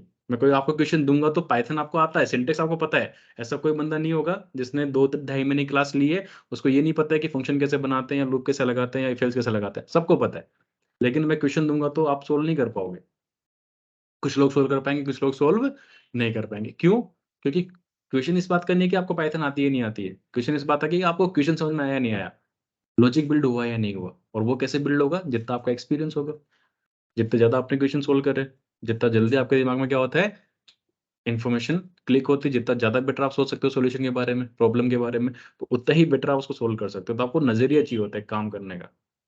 तो हम ये जो बातें कर रहे हैं ना टॉकिंग अभी, मैं चाहता हूँ तो सीधा स्टार्ट कर दे, चलो देखो पांडास बताता हूँ, मैटवर्ल्ड बताता हूँ, देखो ग्राफ बन गया, इस ग्राफ में से इन्फॉर्मेशन निकल रही है, दैट्स बहुत सिंपल पार्ट। क्योंकि डेटा साइंस वाले बंदे मतलब है कि आपको सिर्फ डेटा दिया जाएगा, आपके ऊपर कोई नहीं होगा। मैंने बोला कि एक क्वालिटी क्या डेटा साइंटिस्ट की, क्या क्वालिटी है? लीडरशिप। यानी आप लीडर हो, आपको कोई नहीं बताएगा कि क्या करना है। लोग आपसे पूछेंगे कि भाई क्या इन्फॉर्मेशन मिली, क्या कर रहे हैं, क्या एक्शन लेना है, और आप उनको समझाओगे देखो ऐसा-ऐसा है, ऐसा हो रहा है और ऐसा करना चाहिए तो ऐसा हो जाएगा और ये फ़ायदेमंद चीज़ है हमारे लिए। और वो आपको कैसे पता चलेगा? वो कौन बताएगा आपको? वो आपको डेटा बताएगा। तो डेटा साइंस का मतलब होता है, डेटा साइंटिस्ट का मतलब होता है ऐसा बंदा जो डेटा को निचोड़ के क्या निकाल ले उसमें से, इन्फॉर्मेशन फेच कर ले, नॉलेज फेच कर ले कि हाँ, वो समझ जाए पूरी तरह से कि क्या चल रहा है कहानी में, और फिर क्या दे सके, बेस्ट सॉल्यूशन दे सके। तो वो हमें सीखना पड़ेगा। तो उसका सबसे पहला पार्ट तो क्या सीखते हैं? तो डेटा साइंस में ध्यान रखना हमेशा कि हमें कोई हेल्प नहीं करेगा, सिर्फ डेटा फेंक देंगे और बोलेंगे कि अब हमें रिजल्ट दो, दे दिया तो अच्छे डेटा साइंटिस्ट हो, नहीं दिया तो घर जाओ। तो आपने जो टूल सीखे, आपने पांडास सीख लिया, आपने नंपाई सीख लिया, आपने कोडिंग सीख ली, उससे आप उस प्रॉब्लम को सोल्व नहीं कर सकते हो। और आप देखोगे डेटा साइंस की जितने भी जॉब देखोगे आप जाके, डेटा साइंटिस्ट की या मशीन लर्निंग इंजीनियर की, आपको फ्रेशर्स की जॉब बहुत कम मिलेगी। They will ask 10 years of experience, 5 years of experience, 3 years of experience। जैसे कोई मेरे से पूछे, "सर आप यहाँ पे क्यों पढ़ा रहे हो? आप डेटा साइंटिस्ट क्यों नहीं बन गए?" तो भाई मैं डेटा साइंस के लिए अप्लाई करता हूँ, मेरे को आती है नॉलेज, मैं अप्लाई करूँगा, मेरे को लेगा ही नहीं वो। बोले कितने साल का एक्सपीरियंस है? 1 साल का। अच्छा 1 साल का एक्सपीरियंस है? चलो 20,000 रुपए महीने पे आ जाओ। मैं पागल है क्या? है ना? इतने पे तो मैं लोगों को रख लेता हूँ मेरे पास, तो मेरे को 20,000 रुपए देगा महीने के। मैं जाऊँगा क्या वहाँ पे? और अब मेरे पास एक्सपीरियंस है, मैं जा सकता हूँ, ठीक है? तो मेरे पास एक्सपीरियंस कितना है मेरे पास? 6 साल का एक्सपीरियंस, 7 साल का एक्सपीरियंस, वो भी कम पड़ेगा। क्या माँगते हैं वो? कितना एक्सपीरियंस होना चाहिए? 10 साल, 15 साल? जो पैकेज में डिमांड कर रहा हूँ, उस पैकेज के लिए कितना एक्सपीरियंस माँगते हैं वो? 10 साल। क्या फ़ायदा है फिर जाके? ठीक है? और एक्सपीरियंस माँगते क्यों है? क्योंकि सिर्फ़ टेक्निकल नॉलेज होने से आप डेटा साइंटिस्ट नहीं बन सकते हो। आपको उस नॉलेज को अप्लाई करना भी आना चाहिए। जैसे क्वेश्चन प्रोग्रामिंग आपको आती है, आपको सिंटैक्स आता है पाइथन का, लेकिन सिंटैक्स आने से प्रॉब्लम सॉल्व नहीं होगी। आपकी लॉजिकल थिंकिंग भी अच्छी होनी चाहिए। तो डेटा साइंस में कब क्या अप्लाई करना है, कैसे अप्लाई करना है, कैसे सॉल्यूशन निकालेंगे, ये सारी चीज़ों का आंसर मिलना बहुत ज़रूरी है। इसी के लिए हम क्या पढ़ते हैं? केस स्टडीज़ पढ़ते हैं, कि भाई नेटफ्लिक्स कैसे काम कर रहा है, नेटफ्लिक्स कैसे रिकमेंड कर रहा है मूवीज़। ऐसा क्या चस्का है नेटफ्लिक्स के अंदर कि उसके सारे सीरीज़ हमें अच्छे लगते हैं, उसकी सारी मूवीज़ हमें अच्छी लगती है। लगता है ना? नेटफ्लिक्स काफ़ी ग्रो कर गया, कैसे ग्रो करा? आपको लगेगा कि सर अच्छी-अच्छी मूवीज़ मिल जाती है हमें तो ग्रो कर गया, नहीं। नेटफ्लिक्स एक्चुअली सबसे पहले क्या था? एक मूवी डिस्ट्रीब्यूटर था, उसकी केस स्टडी पढ़ोगे तो। सेकंड क्या किया उसने? फिर उसने उसने मूवी डिस्ट्रीब्यूट करी, तो उसके पास बहुत सारा डेटा था कि कौन-सी मूवी कितने थिएटर्स को दी, किस थिएटर से रेवेन्यू लेना। जैसे क्या होता है कि बहुत सारे मार्केट में ऐसे बहुत सारे काम होते हैं। जैसे मेरे को आपसे काम कराना है तो मैं डायरेक्टली आपसे बात नहीं करूँगा, बीच में बिचौलिया बोलते हैं ना अपन, तो नेटफ्लिक्स बिचौलिया कंपनी थी, कि डायरेक्टर ने मूवी बनाई, चलाए कौन? थिएटर मालिक। तो हर थिएटर मालिक को मूवी बेचनी है। उनका कलेक्शन लेना है उनसे कि भाई कितने टिकट बिके, कितना प्रॉफिट हुआ, उसका कितना बना, है ना? डायरेक्टर को कितना देना है, तो ये सारा काम कौन करेगा बीच में? नेटफ्लिक्स। तो वो क्या करता है, डायरेक्टर नेटफ्लिक्स को मूवी दे देता है और वो फिर आगे डिस्ट्रीब्यूट करके प्रॉफिट मार्जिन निकालने के वापस क्या करता है, डायरेक्टर को पैसे दे देता है, जो भी उसका प्रोड्यूसर है उसको पैसे दे देता है, राइट? तो नेटफ्लिक्स के पास ऐसा, अगर मैं ऐसे कंपनी खोल रखी है मैंने सपोज़, जो क्या करती है मूवी, एक एग्ज़ाम्पल लेके बता रहा हूँ डेटा साइंस कैसे काम करता है, जो मूवी डिस्ट्रीब्यूट करता है। तो मैं नेटफ्लिक्स हूँ, मैंने बहुत सारे लोग हायर कर रखे हैं, 1000 लोग, और बहुत हज़ारें मूवीज़ बन रही है। उन सारी मूवीज़ को मैं थिएटर मालिक को दे रहा हूँ। थिएटर मूवीज़ लग रही है, टीवी मूवी चल रही है, उनसे प्रॉफ़िट आ रहा है, तो वो सारा एक्सेल शीट में मेंटेन करूँगा ना, क्योंकि मेरे को रिकॉर्ड तो रखना ही पड़ेगा। तो नेटफ्लिक्स ने क्या किया, रिकॉर्ड मेंटेन किया। अब जब 10-15 साल, 20 साल तक नेटफ्लिक्स से काम करता रहा, सोचो उसके पास कितना डेटा हो गया। डेटा साइंस अभी बूम में, आज के 20 साल पहले बूम में नहीं था, क्योंकि हमारे पास डिजिटली डेटा अवेलेबल नहीं था। लोग कंप्यूटर यूज़ नहीं करते थे। सब लोग कॉपी पेन पे लिखते थे। और कॉपी पेन पे लिखा हुआ हमारा कंप्यूटर समझता नहीं है। तो आप अगर देखो 1990s की जॉब देखोगे, 2000 अर्ली 2000 की जॉब देखोगे, तो वहाँ पे जॉब क्या होती थी, ऐसे इवन मूवीज़ के अंदर दिखाते थे ना कि कंप्यूटर पे बैठा है, गोविंदा वगैरह की मूवीज़ देखना, कोई पुरानी, कि ऐसे लैपटॉप पे बैठा है, ऐसे फाइल रखी हुई लंबी सारी और टिक, टिक, टिक, टिक काम कर रहा है ना? तो डेटा एंट्री की जॉब्स होती थी पहले, कि कंप्यूटर लगे होते थे और पुराने रिकॉर्ड्स होते थे जो किसमें लिखे हुए हैं? फाइल्स में लिखे हुए हैं मैनुअली। उनको सिर्फ टाइप करके कहाँ डालना है? कंप्यूटर में। उस इन्फॉर्मेशन को डिजिटल करना है। ताकि बाद में हम उस इन्फॉर्मेशन को कर सके एनालिसिस कर सके, और एनालिसिस करके हम हमारे आगे के फ्यूचर प्लान्स बना सके। ठीक है, तो नेटफ्लिक्स में ये काम करता था, उसने बहुत सारी सीट्स करी। अब जब 8-10 उसका डेटा बहुत सारा हो गया, तो सोचा क्या ठीक है मेरे पास इतना सारा डेटा रखा हुआ है, तो उसने कुछ मैथमेटिशियंस हायर करे, स्टेटिस्टिशियंस, उन्होंने बोला कि ठीक है डेटा को एनालिसिस करो आप, कि भाई कौन सी किस टाइप की मूवी कितनी फेमस है। तो उन्होंने पूरा एनालिसिस किया डेटा का। उन्होंने देखा कि कौन से जेनर की मूवी कितने रुपए, मतलब कौन सी मूवी फ्लॉप होती है, कौन सी मूवी हिट होती है, कौन से एक्टर की मूवी हिट होती है, कौन से एक्टर की फ्लॉप होती है। अगर ये इसी को हम डेटा साइंस बोलते हैं, स्टेटिशियन का जो डेटा साइंस, तो अभी हम बोलते हैं इसको डेटा साइंटिस्ट, अभी हम बोलते हैं। अगर आज के 10 साल पहले जाओगे ना, ये जॉब किस नाम से होती थी, स्टेटिशियंस के नाम से होती थी, स्टेट्स बोलते थे। और हर कंपनी में वो सांख्यिकी विभाग, स्टेटिशियंस, तो स्टेटिशियंस डेटा साइंटिस्ट होते हैं। उनका मतलब क्या होता है कि डेटा में से इन्फॉर्मेशन निकालनी है। और पहले इन्फॉर्मेशन कैसे होती थी, एक्सेल शीट्स में होती थी, इसलिए एक्सेल टूल काफी पॉपुलर है। एक्सेल हो गया, सेस हो गया, सेप हो गया, ये टूल्स है जो यूज आते थे पहले। अभी पाइथन यूज आता है क्योंकि डेटा बहुत ज्यादा यूज हो गया है, और उन पे ये टूल्स काम नहीं कर सकते। जो स्मॉल साइज कंपनीज है, जैसे ग्रास जैसी कंपनीज है, वो आज भी एक्सेल के ऊपर काम कर रही है, उनके लिए इनफ है एक्सेल, उनका डेटा इतना सही है।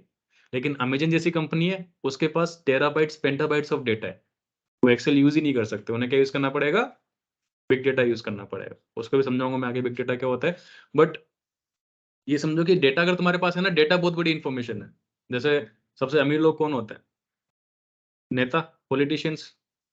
अब बोलोगे सर करप्शन करके अमीर बन जाते हैं, नहीं, करप्शन तो कौन करता है, गवर्नमेंट अफसर करता है, पॉलिटिशियन थोड़ी करप्शन करते हैं। ठीक है, उनको करप्शन में से क्या मिलता है, कट मिलता है उनका। ठीक है, करप्शन करते हो तो गवर्नमेंट एम्प्लॉइज है, राइट। लेकिन वो करप्शन जितना नहीं कमाते ना, वो ज्यादा किससे कमाते हैं, इन्फॉर्मेशन से। कैसे, क्योंकि गवर्नमेंट की जितनी भी पॉलिसीज होती है, सारी पॉलिसीज उनको पहले से पता होती है। ठीक है, कि कौन सी जगह से, किस गांव से, कहाँ से रोड निकलने वाली है ना, गवर्नमेंट का बड़ा प्रोजेक्ट आने वाला है, कहाँ पे आने वाला है, कहाँ पे गवर्नमेंट कितने पैसे इन्वेस्ट करने वाली है, ये चीजें हमें नहीं पता है। सपोज करो कि तुम एक किसान हो, तुम्हारा खेत है, और वहां से एक हाईवे निकलने वाला है, और आने वाले नेक्स्ट 10 साल में, क्योंकि वो पास होते होते, बिल होते होते, पास होते होते 10 साल लग जाएंगे, तो 10 साल पहले प्रोसेस स्टार्ट हो रहा है कि 10 साल बाद वहाँ पे काम होगा। तो फिर नेता के क्या करेंगे, नेता क्या करेगा, अपने भाइयों को, अपने रिश्तेदारों को बोलेगा कि यार वहां पे जाके जमीन खरीद लो। अभी जमीन की रेट है 2 लाख रुपए, वहां के बोलेंगे 3 लाख में दे रहा है क्या, तो बोलेगा अरे यार ये तो बड़ी है, 3 लाख में तो बिकेगी नहीं, आप बेच दोगे जमीन। फिर 5 साल बाद क्या होगा, वहां पे डेवलपमेंट हो जाएगा। जैसे जयपुर था पहले, इधर बढ़ रहा था वैशाली की तरफ, फिर नेता लोगों ने बोला कि जगतपुरा की तरफ बढ़ाना चाहिए, तो उन्होंने पूरा जगतपुरा की तरफ क्या खरीद ली, जमीनें खरीद ली। नेता लोगों ने, पार्टी ने, अपने ने, गहलोत ने, ठीक है, इन सब ने। और फिर क्या किया, डेवलपमेंट पूरा, जयपुर के डेवलपमेंट अथॉरिटी क्या बोला कि आप कहाँ डेवलपमेंट करो, और जमीनों की रेट क्या होगी, और उनकी जेब में कितना पैसा गया। तो इन्फॉर्मेशन का ही पैसा है, इन्फॉर्मेशन इक्वल टू मनी। और डेटा साइंस और पैसे से ज्यादा बड़ी चीज क्या होती है दुनिया में, पैसा ही धर्म है। तो नेटफ्लिक्स ने जाना कि भाई ठीक है, हमारे पास इतनी इन्फॉर्मेशन है कि हमें इतना पता कि कौन से जेनर की, किस टाइप की मूवी हिट होती है, किस टाइप की मूवी फ्लॉप होती है। तो फिर उन्होंने अपना प्रोडक्शन कंपनी खोली, नेटफ्लिक्स प्रोडक्शंस, और उन्होंने क्या बनाना स्टार्ट किया, उन्होंने मूवीज बनाना स्टार्ट किया। लेकिन मूवीज की स्क्रिप्टिंग लिखनी पड़ती है कि भाई क्या बनाएंगे, तो उनको सब पता था कि कौन से टाइप की मूवी फेमस हो रही है, किस टाइप की मूवी, कौन से एक्टर को लेंगे तो मूवी चलेगी, कौन से डायरेक्टर को लेंगे तो मूवी चलेगी। तो उन्होंने उस नॉलेज का यूज करा, पहले उन्होंने नॉलेज निकाली डेटा में से, क्योंकि इतने सारे साल डेटा रखा हुआ है उनका उस मूवीज का, कि कौन सी मूवी ने अच्छा किया, कौन सी ने बुरा किया। और उस इन्फॉर्मेशन को निकाल के उन्होंने क्या करा, स्टार्ट करा, अपने सीरीज बनाना स्टार्ट करे, अपनी मूवीज बनाना स्टार्ट करी। और चूंकि वो कंटेंट क्या था, वो कंटेंट था किसका, क्रिएटर्स का। क्रिएटर्स में कौन गए थे, लोग। लोग कौन थे, जो मूवीज देखते, जो पैसा खर्च कर रहे हैं। तो एक्चुअल में रियल लोगों का डेटा था ना वो। तो उससे क्या पता चला, उस डेटा को एनालिसिस करने से क्या पता चला हमें, कि लोग क्या पसंद कर रहे हैं और क्या ना पसंद कर रहे हैं। अब कोई आपकी पसंद की चीज आपके सामने रख दे, how we will deny it. तो लोगों ने देखना पसंद किया, मूवी, उसने मूवी बनाना स्टार्ट किया, सीरीज बनाना स्टार्ट किया, लोगों ने देखना पसंद किया। जैसे लोगों ने देखना पसंद किया, उसकी इनकम बढ़ गई। जैसे इनकम बढ़ी, फिर सोचा कि यार इंटरनेट आ रहा है, उसने अपना क्या लॉन्च कर दिया, ऑनलाइन प्लेटफॉर्म लॉन्च कर दिया कि आप ऑनलाइन देख सकते हो। और अभी भी जितनी भी सीरीज बनते हैं, जैसे मूवी मेकर्स होते हैं, वो सीरीज बनाते हैं या कोई भी मूवी बनाते हैं, तो कैसे बनाते हैं, आप देखो 70s में चले जाओ, डेटा एनालिसिस हमेशा चल रहा है। 70 जाओगे तो एक तरह की मूवीज दिखेगी आपको, कि दो भाई थे, मेले में बिछड़ गए, है ना, एंड में जाके मिल गए।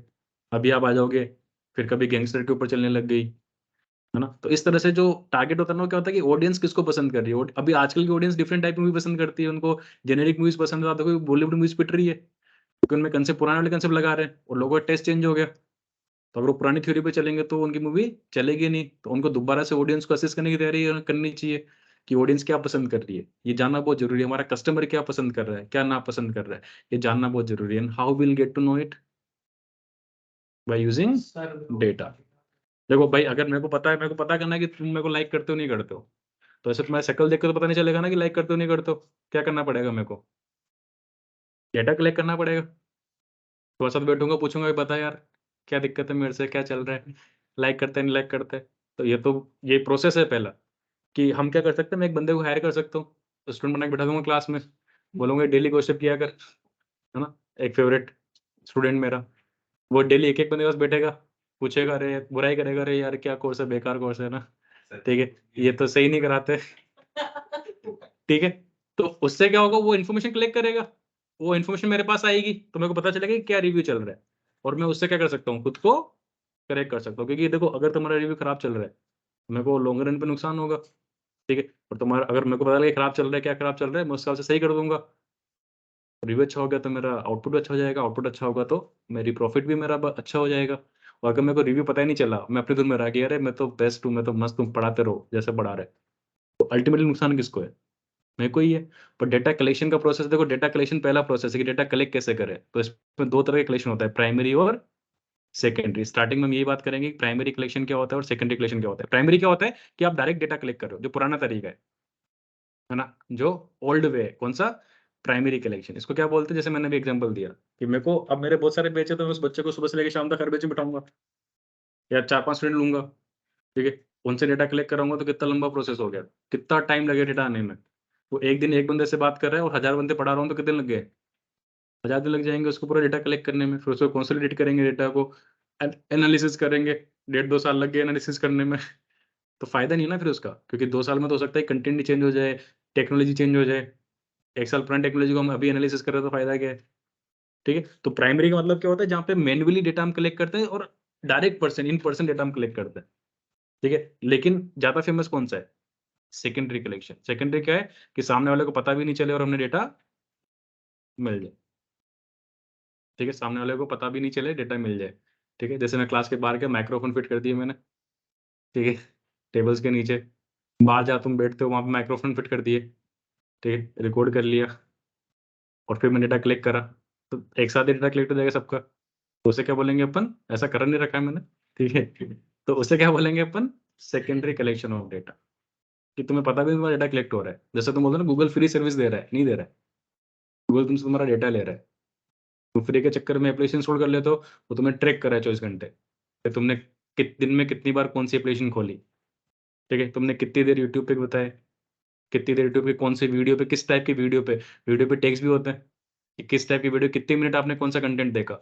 जितना कंटेंट आपने देखा, आप तो 1% हो, कितने लोग देख रहे हैं, उसका डेटा मेरे पास है। ये डेटा मैं किसको बेचूंगा? एडसेंस के थ्रू, एड्स को तो बेचूंगा कि, ताकि, और दूसरा किसको बेच सकता हूँ मैं, कि कोई मूवी बनाना चाहता है, कोई मानो प्रोड्यूसर है, तो उसको बोलूंगा, देख बेटा मैं यूट्यूब हूँ, सब लोग मेरे यहाँ पे वीडियो देखते हैं दिन भर, मेरे को पता है कौन क्या देख रहा है, किस टाइप की मूवी देख रहा है, चल पैसा दे मेरे को, मैं तेरे को डेटा दूंगा, और उस टाइप की मूवी बना तू, गारंटी है फेमस होगी, गारंटी है लोग देखेंगे। क्यों? कहाँ से आया? That is analysis. इसको एनालिसिस बोलते हैं अपन, कि डेटा कलेक्ट करेंगे और फिर उसमें क्या करेंगे, एनालिसिस करेंगे। तो कलेक्ट करने के बहुत सारे तरीके होते हैं, है ना। जैसे सीटीआर सबसे कॉमन तरीका होता है। सीटीआर क्या होता है? Click through rate. क्या बोलते हैं उसको अपन? Click through rate.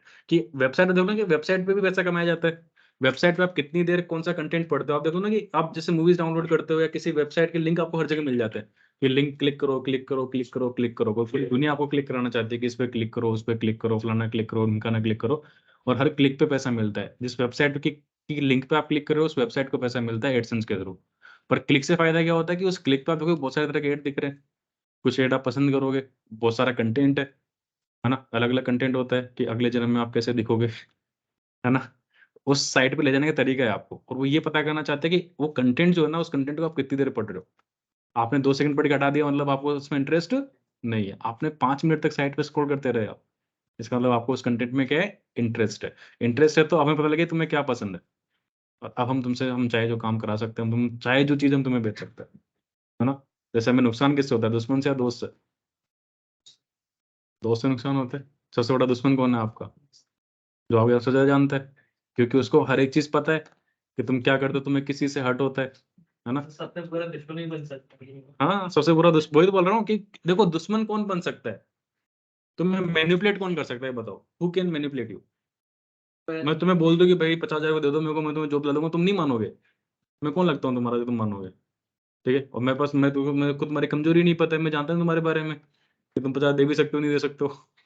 ठीक है, तुम मेरी बात मानोगे भी या नहीं मानोगे, लेकिन जो तुम्हारा सबसे क्लोज है, जिसको तुम सब कुछ शेयर करते हो, उसको तुम्हारे वीक पॉइंट्स पता है, और उन वीक पॉइंट्स को यूज करके क्या कर सकते हैं, तुमसे कोई भी काम करवा सकता है। तो इन्फॉर्मेशन ही सबसे बड़ी चीज है, समझ रहे हो। तो डेटा साइंस में क्या सीखेंगे अपन, फटाफट देख लो, टाइम हो जाएगा वरना फिर क्लास का।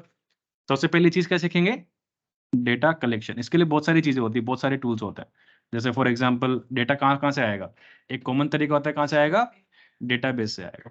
डेटाबेस आएगा तो क्या सीखना पड़ेगा, हमें एसक्यूएल क्वेरीज सीखनी पड़ेगी। तो will learn about SQL queries, group by, join by, पूरा डिटेल में एसक्यूएल पढ़ेंगे कि एसक्यूएल से हम डेटा कैसे फेच कर सकते हैं, डेटाबेसेस से, एसक्यूएल नो एसक्यूएल से। सेकंड होता है वेबसाइट्स, कि बहुत सारा कंटेंट कहाँ पे अवेलेबल होता है, वेबसाइट्स पे। तो उसको हम बोलते हैं वेब स्क्रैपिंग। क्या बोलते हैं, वेब स्क्रैपिंग क्या होता है? देखो इन्फॉर्मेशन बहुत काम की चीज है। वेब स्क्रैपिंग क्या चीज है, कि सपोज करो कि अमेजन एक कुछ चीजें बेच रहा है, अमेजन एक वेबसाइट है, कुछ चीजें बेच रही है, ठीक है। तो वेब स्क्रैपिंग मतलब क्या है कि अमेजन से मेरे को किसी प्रोडक्ट की इन्फॉर्मेशन चाहिए पूरी, तो वहां से मैं प्रोडक्ट का डेटा डाउनलोड कर सकता हूँ। जैसे हम एक प्रोजेक्ट बनाएंगे इसी कोर्स के अंदर, क्या प्रोजेक्ट बनाएंगे, कि आपको कोई फोन खरीदना है, आपको कोई भी फोन खरीदना है तो आप कैसे खरीदते हो, रिव्यूज पढ़ के। लेकिन कितने रिव्यूज पढ़ सकते हो, थक जाओगे ना, और कितने सारे फोन है, ठीक है। तो क्या करेंगे अपन, कंपेयर भी करेंगे, बहुत सारा काम करना है, तो बहुत लंबा प्रोसेस है ना। इसको इजी कैसे बना सकते हैं, कि हम ऑटोमेटिकली इन्फॉर्मेशन कहाँ पे अवेलेबल है, वेबसाइट पे। कि मानो मेरे को आईफोन खरीदना है, तो मैंने आईफोन 14 सर्च किया कि आईफोन 14 खरीदना है। अब 14 पे जाऊंगा मैं किसी भी लिंक पर, तो ऑटोमेटिकली लिंक पे चला गया। अब देखो कितने सारे 14 के कितने सारे लिंक्स है, बहुत सारे सेलर्स हैं, सब सेलर्स के अलग अलग रिव्यूज हैं। मेरे को इस फोन के बारे में ओपिनियन पता करना है कि फोन अच्छा है या बुरा है। हाँ, इस फोन की कौन सी पार्ट अच्छी है, कौन सी बात बुरी है। मैनुअली मेरे को बहुत सारा टाइम स्पेंड करना पड़ेगा पूरा रिव्यू पढ़ने में, और एक रिव्यू पढ़ूंगा तो दूसरा रिव्यू पढ़ने जाऊंगा तो भूल जाऊंगा कि उसमें क्या लिखा हुआ था। तो बेस्ट तरीका क्या है, कि मेरे पास ये सारे रिव्यूज आ जाएं, एक साथ डेटा कलेक्ट कर लें अपन। तो डेटा कलेक्शन मतलब वेब स्क्रैपिंग मतलब क्या होता है, कि हर साइट में नीचे क्या होता है, रिव्यूज लिखा होता है। मैं आपको सिखाऊंगा, ये अपन आगे सीखने वाले हैं कुछ दिनों में, कि कैसे हम इस वेबसाइट से क्या कर सकते हैं, ये सारे के सारे रिव्यूज क्या कर सकते हैं, डाउनलोड कलेक्ट कर सकते हैं। इन सबको कलेक्ट करके हम एक फाइल में सेव कर लेंगे, और फिर आगे का पार्ट सीखेंगे एनालिसिस का, कि इस डेटा को क्लीन करेंगे, इसमें सेंटिमेंट पता करेंगे कि कैमरा के बारे में लोग क्या बोल रहे हैं, बैटरी के बारे में क्या बोल रहे हैं। विल बिल्ड ए मॉडल, कि उसमें सिर्फ आप प्रोडक्ट का नाम डालो, वो ऑटोमेटिक अमेजन में जाकर उसके सारे रिव्यू डाउनलोड करेगा, उसमें से इंफॉर्मेशन निकालेगा, और आपको रिपोर्ट दे देगा, ठीक है, कि लोग इसको लाइक कर रहे हैं या डिसलाइक कर रहे हैं, ये प्रोडक्ट हिट है या फ्लॉप है ना। और ये इन्फॉर्मेशन मिल गई, कितना अच्छा प्रोजेक्ट बन गया आपका। सेंटिमेंट पता कर सकते हो आप लोगों का, इसको बोलते हैं सेंटिमेंट एनालिसिस। क्या बोलते हैं इसको, सेंटिमेंट एनालिसिस। पर एनालिसिस करने के लिए पहले क्या चाहिए, डेटा। सबसे पहली रिक्वायरमेंट क्या डेटा साइंस में, डेटा। तो डेटा कलेक्ट करने का तरीका है कि वेबसाइट्स पे बहुत सारी इन्फॉर्मेशन होती है। देखो अमेजन पे कितनी इन्फॉर्मेशन है, हर प्रोडक्ट के बारे में बहुत सारी इन्फॉर्मेशन है। अगर मैं मानो एप्पल कंपनी भी हूँ, और मेरे को अपने प्रोडक्ट को और बेटर बनाना है, तो मेरे को ये पता होना चाहिए कि लोग मेरे प्रोडक्ट के बारे में क्या बोल रहे हैं। अब मैं सब लोगों से पूछने जाऊंगा तो टाइम लगेगा, मेरे को जरूरत क्या है पूछने की। लोग फोन खरीद कहाँ से रहे हैं, फ्लिपकार्ट से, अमेजन से, स्नैपडील से। या लोग फोन के बारे में बात कहाँ पे कर रहे हैं, ट्विटर पे, फेसबुक पे, कहाँ गालियां दे रहे हैं, ट्विटर पे। कहाँ तारीफ कर रहे हैं, ट्विटर पे। तो डेटा किन के पास रखा हुआ है, ट्विटर के पास रखा हुआ है, फेसबुक के पास रखा हुआ है, अमेजन के पास रखा हुआ है। वो मेरे को एपीआईज भी देते हैं, क्या देते हैं। अगर मैन्युअली करना है तो वेब स्क्रैपिंग कर सकते हैं, जो कि इलीगल है ना, क्योंकि तुम इस कंपनी का डेटा इस कंपनी की इच्छा के बिना क्या कर रहे हो, चुरा रहे हो। हम डेटा चुरा रहे हैं, वेब स्क्रैपिंग मतलब होता है डेटा चुराना। तो इलीगल होता है, बट बहुत सारी कंपनीज करती है, क्योंकि सबसे सिंपल तरीका होता है कोई पैसे नहीं देने, कोई काम नहीं करना, ठीक है। बट इसके लिए आपको लीगल नोटिस भी आ सकता है, अगर आप प्रोडक्शन लेवल पे काम कर रहे हो। तुम्हें नहीं आएगा, टेंशन मत लो। तुम उतनी कैपेसिटी से क्या नहीं करोगे, डाउनलोड नहीं करोगे। पता चलेगा, ये कंपनी भी एनालिसिस करती है कितने लोग हिट मार रहे हैं, पता चले एक ही आईपी से एक दिन में 50 लाख हिट आ गए। इसका मतलब क्या है कि वो तो कोई स्क्रिप्ट काम कर रही है, तो फिर उस आईपी को डिटेक्ट करके जिस आईपी जिस नाम से वो मशीन है उसको क्या चला जाता है, लीगल नोटिस चला जाता है पूरा। तो वो वेब स्क्रैपिंग इलीगल है, बट ये कंपनीज यूज करती है। इवन एक प्रोफाइल वेब स्क्रैपिंग ही होती है। कई बार डेटा साइंस की प्रोफाइल पर अप्लाई किया, जॉब मिल गई, आपका काम क्या होगा, ओनली वेब स्क्रैपिंग। मेरे पास स्टूडेंट्स हैं, नाम दे सकता हूँ मैं उनको, उनका काम रात दिन यही है, परेशान करते रहते हैं कभी कभी। तो सर अटक गया, सर ये बता दो, सर ये डाउनलोड नहीं हो रहा है, वेबसाइट है यहाँ से डेटा स्क्रैप नहीं हो रहा है। ठीक है, तो उनको फिर बताना, देखना पड़ता है कि इसने कुछ कंडीशन लगा रखी है, सिक्योरिटी लगा रखी है, क्या करना चाहिए। तो वेब स्क्रैपिंग की, और ऐसे नहीं 1 साल, उनको 3 3 4 4 हो गए वेब स्क्रैपिंग ही कर रहे हैं, पढ़ के पूरा गए थे। तो हम ये जो कोर्स पढ़ रहे हैं ना, ये कोर्स बहुत बड़ा है। इस कोर्स में एक एक टॉपिक पे तुम पूरी जॉब निकाल सकते हो, पूरी जिंदगी निकाल सकते हो, है ना। क्योंकि हम तो बेसिक ही पढ़ेंगे, लेकिन जब कंपनी में जाओगे तो आपको वही काम करना पड़ेगा डेली। हाँ, सब कुछ करना पड़ा, वेब स्क्रैपिंग सबसे सबसे बड़ी जॉब तो क्या है, देखो माइक्रोसॉफ्ट में से लोग हैं जिनको 20-20 लाख 40 लाख की सैलरी मिल रही है, उनका काम क्या है, बस फोटो खींचना, बर्गर की फोटो खींचना, पिज्जा की फोटो खींचना, बस फोटो खींच के डेटा कलेक्ट कर रहे हैं। वो डेटा कलेक्शन की जॉब है, कुछ नहीं करना। जो रिसर्च एंड डेवलपमेंट में है ना, उनके मजे हैं कि गाड़ी आ गई, कैमरा लगा दिया, फोटो खींच रही है, बस कलेक्ट करके उनको अपलोड कर रहे हैं, यही काम है। इसके भी पैसे हैं, क्योंकि जब तक डेटा नहीं होगा, मशीन लर्निंग मॉडल ट्रेन नहीं होगा। Without data we can not do anything. तो पहली रिक्वायरमेंट है डेटा कलेक्शन। कहाँ से आएगा, डेटाबेस से आएगा, तो एसक्यूएल आनी चाहिए।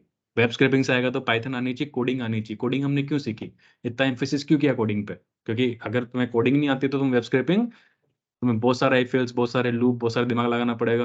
क्या करने के लिए, डेटा को फेच करने के लिए तुम्हें एचटीएमएल भी आना चाहिए थोड़ा बहुत, क्योंकि डेटा तो वेबसाइट से फेच करेंगे, वेबसाइट पे क्या चलता है। तो तुम्हें एचटीएमएल नहीं पता तो तुम फिर डेटा फेच नहीं कर पाओगे। तो वो चीज़ हम सीखेंगे वेब स्क्रैपिंग में। नेक्स्ट, वेब स्क्रैपिंग अलावा क्या सीखते हैं, और क्या तरीका है, एक हमारे पास सीधा तरीका है जिससे हम बिना क्या करें, एपीआई से डेटा फेच कर सकते हैं। तो हम एपीआई के बारे में पढ़ेंगे, रेस्ट एपीआई के, उनसे डेटा कैसे फेच करते हैं। जैसे आप बोलो ट्विटर पैसे कैसे कमाता है, फेसबुक बेचारा, फेसबुक तो अभी कोर्ट में घिस रहा था, याद है आपको। ठीक है, इंडिया में भी घिस रहा है, बाहर तो उसमें जुर्माने लगे हैं उसके। तो वो डेटा बेचते हैं, उन्होंने ऐसी कंपनी डेटा बेचा हुआ है जो पॉलिटिकल रीजन से फायदा उठाया उन्होंने। और इंडिया में जैसे मोदी जीता तो उसमें एड्स का बहुत बड़ा रोल था, एपीआई डेटा का बहुत बड़ा रोल था। ठीक है, समझ में आ रहा है। तो ये चीज़ हम यहाँ पे बात करते हैं कि वेब स्क्रैपिंग, एपीआईज क्या है, एपीआई में कंपनी खुद डेटा सेल करती है, जैसे गूगल है। अब पहले फेसबुक था, फेसबुक ने बोला कि ठीक है, लोग आपस में बातें कर सकते हैं, अपनी पोस्ट शेयर कर सकते हैं। फेसबुक लोगों को पसंद आया कि यार ये तो एक नया तरीका बन गया लोगों से बात करने, क्योंकि ह्यूमन है ना, हम सोशलाइज होने में मजा आता है, हम लोगों से मिलने में, बातें करने में, एंजॉय करने में मजा आता है। तो उन्होंने एक ऑनलाइन प्लेटफॉर्म दे दिया, यार ऑनलाइन आप लोगों से बातें करो, मजे करो। धीरे धीरे उन्होंने उसको क्या कर दिया, पैसा कैसे कमाए, पैसा बहुत खर्च कर दिया उन्होंने। जब बहुत सारे बड़ा यूजर बेस बन गया, तो फिर अब क्या है, बहुत सारे यूजर फेसबुक पर है। अब आप एक प्रोडक्ट का पोस्ट डालो, आप एक पोस्ट डालोगे, लोग अपने आप पागलों की तरह उस पर अपने रिव्यूज देंगे, ये तो प्रोडक्ट ऐसा है, ये तो ऐसा है। कोई टॉपिक डाल दो, जैसे बीजेपी क्या करता है, टॉपिक डाल देता है। ऐसे बहुत सारे उन्होंने क्या कर रखे, अपने स्लीपर सेल्स बना रखे हैं। बहुत सारे उनके आईटी एडमिन्स हैं, वो उनको कंटेंट देते हैं, ऐसे कॉपी पेस्ट की, भाई अपने अपने फेसबुक पे जाके कॉपी पेस्ट मार दो। उनके सारे एमएलए, सारे कार्यकर्ता क्या करते हैं, पोस्ट कर देते हैं फेसबुक पे। पोस्ट करने के बाद फिर लोगों तक डेटा जाता है, और लोग, क्योंकि उनको तो मजा आता है ना, मैंने बोला अच्छा, तो मजा किस में आता है, पटलाई करने में। और पटलाई कहाँ पे कर रहे हैं आजकल लोग, आजकल पटलाई कहाँ पे हो रही है, ट्विटर पे। पटलाई कहाँ पे हो रही है, पहले फेसबुक पे थी, आजकल ट्विटर पे पटलाई हो रही है। तो तुम वहाँ पे पटलाई करो, पटलाई का मतलब क्या है, तुम्हारा पूरा विजन तुम वहाँ पे लिख रहे हो कि तुम क्या सोचते हो, तुम अपना डेटा वहाँ पे दे रहे हो। फिर ट्विटर बोल रहा है कि भाई चाहिए क्या तुम्हें इस टॉपिक पे डेटा है, कि राम के ऊपर डेटा चाहिए तुम्हें, राम मंदिर पे बोलो, ट्वीट चाहिए सारे राम मंदिर वाले। बोला हाँ हाँ, बीजेपी कितने चाहिए, 10 करोड़ रुपए, अरे ये पकड़ो 10 करोड़ डेटा दो। एनालिसिस किया कि कितने लोग सपोर्ट में, कितने लोग क्या बात कर रहे हैं, अच्छा ये वर्ड यूज कर रहे हैं क्या लोग, चलो नेक्स्ट स्पीच में मोदी की ये वर्ड्स डालेंगे अपन। मोदी स्टार्ट हुआ, नेक्स्ट स्पीच में वो वर्ड यूज करे, आप बोलो अरे ये तो मेरी बात बोल रहे हैं, ये तो मेरे मन की बात बोल रहे हैं। कितना अच्छा प्राइम मिनिस्टर है, कितना दिमागदार है, कितना मेच्योर आदमी है। कौन मेच्योर है भाई, जो तुम सुनना चाहते हो कि तुम्हें सुना दे, जो कहानी तुम सुनना चाहते हो कहानी में तुम्हें सुना दो, तो तुम मेरे से अच्छा कौन है तुम्हारे लिए। ठीक है, यही चीज है। दुनिया को पॉलिटिशियंस रन नहीं कर रहे, दुनिया कौन रन कर रहे हैं, बिजनेसमैन रन कर रहे हैं, पैसा रन कर रहा है बिजनेसमैन। अनिल अंबानी रन कर रहा है इंडिया को, मोदी रन नहीं कर रहा है। हाँ, जो भी है, अनिल मुकेश है तो भाई भाई है ना। ठीक है, अनिल हो गया, मुकेश हो गया, कोई भी हो गया, ठीक है। तो कुल मिला के क्यों क्यों चला रहे हैं? क्योंकि उनके पास क्या है, पैसा है, वो कंट्रोल कर सकते हैं और वो पैसा खर्च करके डेटा ले सकते हैं और डेटा लेके एनालिसिस कर सकते हैं। उनको पता है कि तुम क्या करोगे, तुम क्या कर सकते हो। जहाँ पे तुम्हारी सोच खत्म होती है, वहां से सोच स्टार्ट होती है पॉलिटिशियन की, और जहाँ पे पॉलिटिशियन सोच खत्म होती है ना, वहां से बिजनेसमैन की सोच स्टार्ट होती है। बिजनेसमैन पढ़ने के लोग बोलते हैं ना कि पहले बहुत सारी बुक्स पढ़ो। बुक्स में क्या होती है, बहुत सारी इन्फॉर्मेशन होती है। क्यों जरूरी है बुक्स पढ़ना? तुमने अगर जिंदगी में 50 बुक्स पढ़ ली ना, तुम ऑटोमेटिक इतनी नॉलेज तुम्हारी हो जाएगी, तुम बता सकते हो सामने वाला बंदा क्या कैसे बिहेव कर रहा है, क्या करेगा क्या नहीं करेगा। तुम्हें किसी में प्रॉफिट होगा लॉस होगा, क्योंकि तुम्हारे पास इतना सारा डेटा है कि तुम उसको प्रोसेस कर सकते हो। हमारे पास डेटा नहीं, तुम बेवकूफी तरह करते करते हैं। समझ रहे हो बात को? तो ये ऐसे और भी सोर्सेज हैं, सेंसर्स होते हैं। सेंसर्स का मतलब क्या हुआ? सेंसर्स का मतलब जनगणना नहीं होता है। सेंसर हमारे क्या होते हैं, जिनसे मतलब डेटा कलेक्ट होता है, फिजिकल डेटा कलेक्ट होता है। जैसे कैमरा भी क्या है, एक सेंसर है जिससे हम फोटो कलेक्ट कर सकते हैं, बहुत सारे एरिया की पता कर सकते हैं भाई कौन से एरिया पे किस टाइम पे भीड़ होती है। जैसे मेरे को अच्छा ट्रैफिक सिग्नल बनाना है जयपुर में, तो जयपुर में सब जगह क्या लगे हुए, सिग्नल लगे हुए हैं, सब जगह कैमरा लगा हुआ है। सब कैमरा से मैं रिकॉर्डिंग कर रहा हूँ। रिकॉर्डिंग करके हम सॉफ्टवेयर में डाल के ये एनालिसिस कर सकते हैं ना कि किस चौराहे पे किस टाइम पे कितना ट्रैफिक रहता है, और उसके हिसाब से हम क्या कर सकते हैं, प्लान बना सकते हैं कि भाई हम किस कौन सी सड़क चौड़ी करनी है, या कौन से सिग्नल का टाइम बढ़ाना है, कौन से सिग्नल कम करना है, कहाँ पे ट्रैफिक ज्यादा होता है, कहाँ पे ट्रैफिक कम होता है, कहाँ पुलिस वाले ज्यादा खड़े करने हैं ताकि हमारी ज्यादा वसूली हो सके और हमारे पार्टी में ज्यादा फंड आ सके, है ना। इन्फॉर्मेशन चाहिए ना। ऐसे पुलिस वाले को तुम खड़ा कर दो किसी रोड पे जो लोग ही नहीं आते, पूरे दिन भर में वो 2,000 रुपये लेके आया, उसमें से 1,000 रुपये जेब में डाले, बोले 1,000 रुपये आए हैं सर, फायदा क्या है? पता करो ना कि कहाँ पे ज्यादा लोग आते हैं, कहाँ पे क्राउड है। तो ये पता करने के लिए डेटा तो कलेक्ट करना पड़ेगा ना। और सेंसर्स का मतलब कुछ भी हो सकता है। जैसे टेम्परेचर पता करना है हमें, तो टेम्परेचर का सेंसर हो गया, ठीक है। कैमरास हो गए, आपकी कार है, कार के अंदर कितने सारे सेंसर लगे हुए हैं, है ना। आरपीएम चेक करता है, आपकी स्पीड सेंसर है। वो सेंसर से उनका डेटा हमें स्टोर करना है। जैसे मेरे को पता करना है कि लोग एक्चुअली कितनी स्पीड पे चलते हैं। जैसे मैं अगर मैं महिंद्रा हूँ या मैं टाटा हूँ, मेरी गाड़ियाँ सब लोग यूज़ करते हैं, मैं अपनी गाड़ी में सेंसर डाल दूंगा और इंटरनेट से कनेक्ट कर दूंगा उसको आईओटी के थ्रू, कि वो आपका डेली आपने कार कितनी चलाई, किस एरिया में चलाई, जीपीएस लोकेशन पे कितने किलोमीटर पर आवर के साथ चलाई, वो सारी इन्फॉर्मेशन मेरे पास आ गई। अगर मेरे पास डेटा है, I can use the data to make a different car, और I can use the data in marketing, कि देखो ट्रैफिक में मेरी गाड़ी अच्छी चलेगी। आप कितने पे चलते हो, 40 की स्पीड पे चलते हो, 40 की स्पीड पे हमारी गाड़ी चौथे गियर में चलेगी और आपका ये पेट्रोल बचेगा। आप बोलोगे अरे हाँ यार, मैं तो दिन भर चौथे गियर में चलता हूँ। सोचो कितनी बड़ी इन्फॉर्मेशन है, that can change your decision, that can make you buy a car. तो data can make anything happen. और वही डेटा साइंस में पढ़ते हैं। रोल समझो डेटा साइंस का। डेटा साइंस मतलब ये नहीं, लोग क्या बोलते हैं कि पांडास पढ़ लो, नंपाई पढ़ लो, डेटा कलेक्ट कर लिया, इन्फॉर्मेशन निकल गई।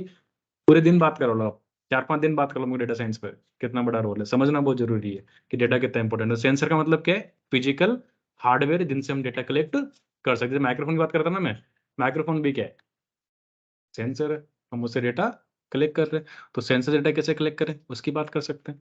उसके बाद डेटा कलेक्शन के बाद सेकंड स्टेप होता है डेटा प्री प्रोसेसिंग, ठीक है।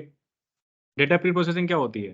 जैसे मैंने बोला कि सारी इन्फॉर्मेशन हमारे लिए जरूरी नहीं है, हमें फिल्टर भी करना पड़ेगा, ठीक है।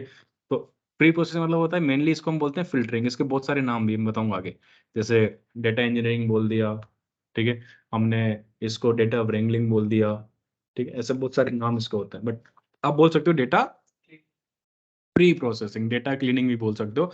इसमें क्या होता है, डेटा कलेक्ट तो हो गया, अब डेटा तो बहुत सारा कलेक्ट होता है, अच्छा भी होता है बुरा भी होता है, सारा काम का नहीं होता है, सारी इन्फॉर्मेशन काम की नहीं है। जैसे मैं ट्विटर से डेटा मांगूंगा कि भाई मेरे को तो किस पे डेटा दो, मेरे को तो राम मंदिर पे डेटा दे दो, लेकिन वो डेटा देगा तो एक एक ट्वीट देगा, और ट्वीट के साथ क्या देगा कि ट्वीट किसने करी थी, कब करी थी, क्या करी थी, कितने रीट्वीट हुए, कितने लाइक हुए, कितने डिसलाइक हुए, कंटेंट क्या था, है ना। बहुत सारी इन्फॉर्मेशन देगा वो मेरे को, 50-60 इन्फॉर्मेशन देगा। अब मेरे को क्या फर्क पड़ता है किसने ट्वीट करा है, मेरे को क्या फर्क पड़ता है कि किस टाइम ट्वीट करा है, क्या आईडी है क्या आईडी नहीं है। मेरे तो क्या मैटर करता है, पहली चीज कि ट्वीट क्या करा है, कंटेंट।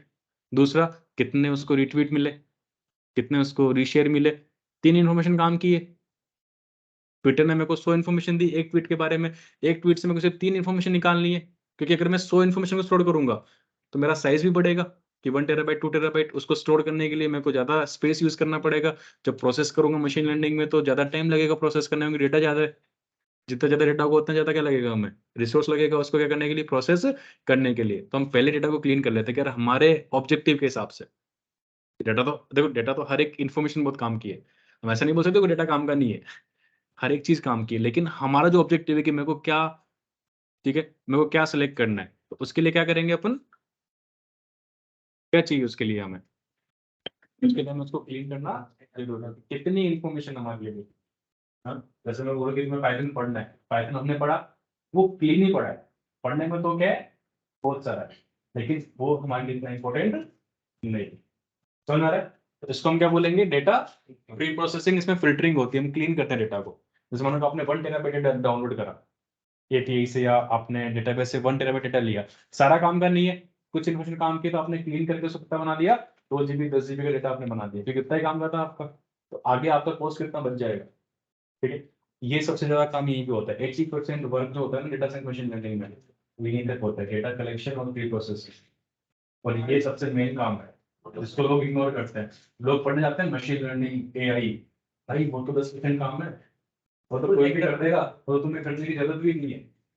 भी आते हैं उसके लिए, तो लोगों ने मशीन लर्निंग मॉडल बना रखा है कि एक क्लिक करना है काम हो जाएगा, वो तो तुम्हें करना ही नहीं है। मेन काम तो क्या है, डेटा कलेक्ट करना और डेटा को प्री प्रोसेस करना। तो डेटा साइंस इसीलिए हम इसको बोलते हैं। ठीक है, डेटा साइंस मतलब क्या है कि डेटा डेटा पे काम करना है। मशीन लर्निंग तो सेकेंडरी पार्ट है, वो तो इजी पार्ट है ना। सपोज करो कि तुम्हें क्या खाना है, बर्गर खाना है, या मानो सपोज करो तुम्हें पनीर सब्जी खाना है, तो पनीर सब्जी बनाना बड़ा काम नहीं है। पनीर लेके आना, उसमें डलने वाले सारे मसाले लेके आना, ठीक है, तेल लेके आना, कंटेनर्स लेके आना, उनको एक जगह लाके सजाना, वो मेन काम है। इतना सब कुछ रखा हुआ है, तो बनाने में क्या जो रहेगा तुम। ठीक है, तो ऐसे सोचो कि पनीर की सब्जी बनाना तो क्या होगी, मशीन लर्निंग, लेकिन वो सारा सामान इकट्ठा करके उनको प्रॉपर वे में रखना क्या हो गया, data collection and pre processing. और काम हो भी सकता है या नहीं हो सकता, तो उसे हम क्या बोलते हैं, डेटा एनालिसिस। क्या होता है डेटा एनालिसिस, बताओ। ये हम स्टेप बाय स्टेप सीखेंगे सारी चीजें। मैं यहाँ पे लाइब्रेरी नहीं बताऊँ, लाइब्रेरी बहुत सारी यूज करेंगे, बहुत सारा कोड यूज करेंगे, बट मेन पर्पज बता रहा हूँ क्या कैसे सीखना क्या होता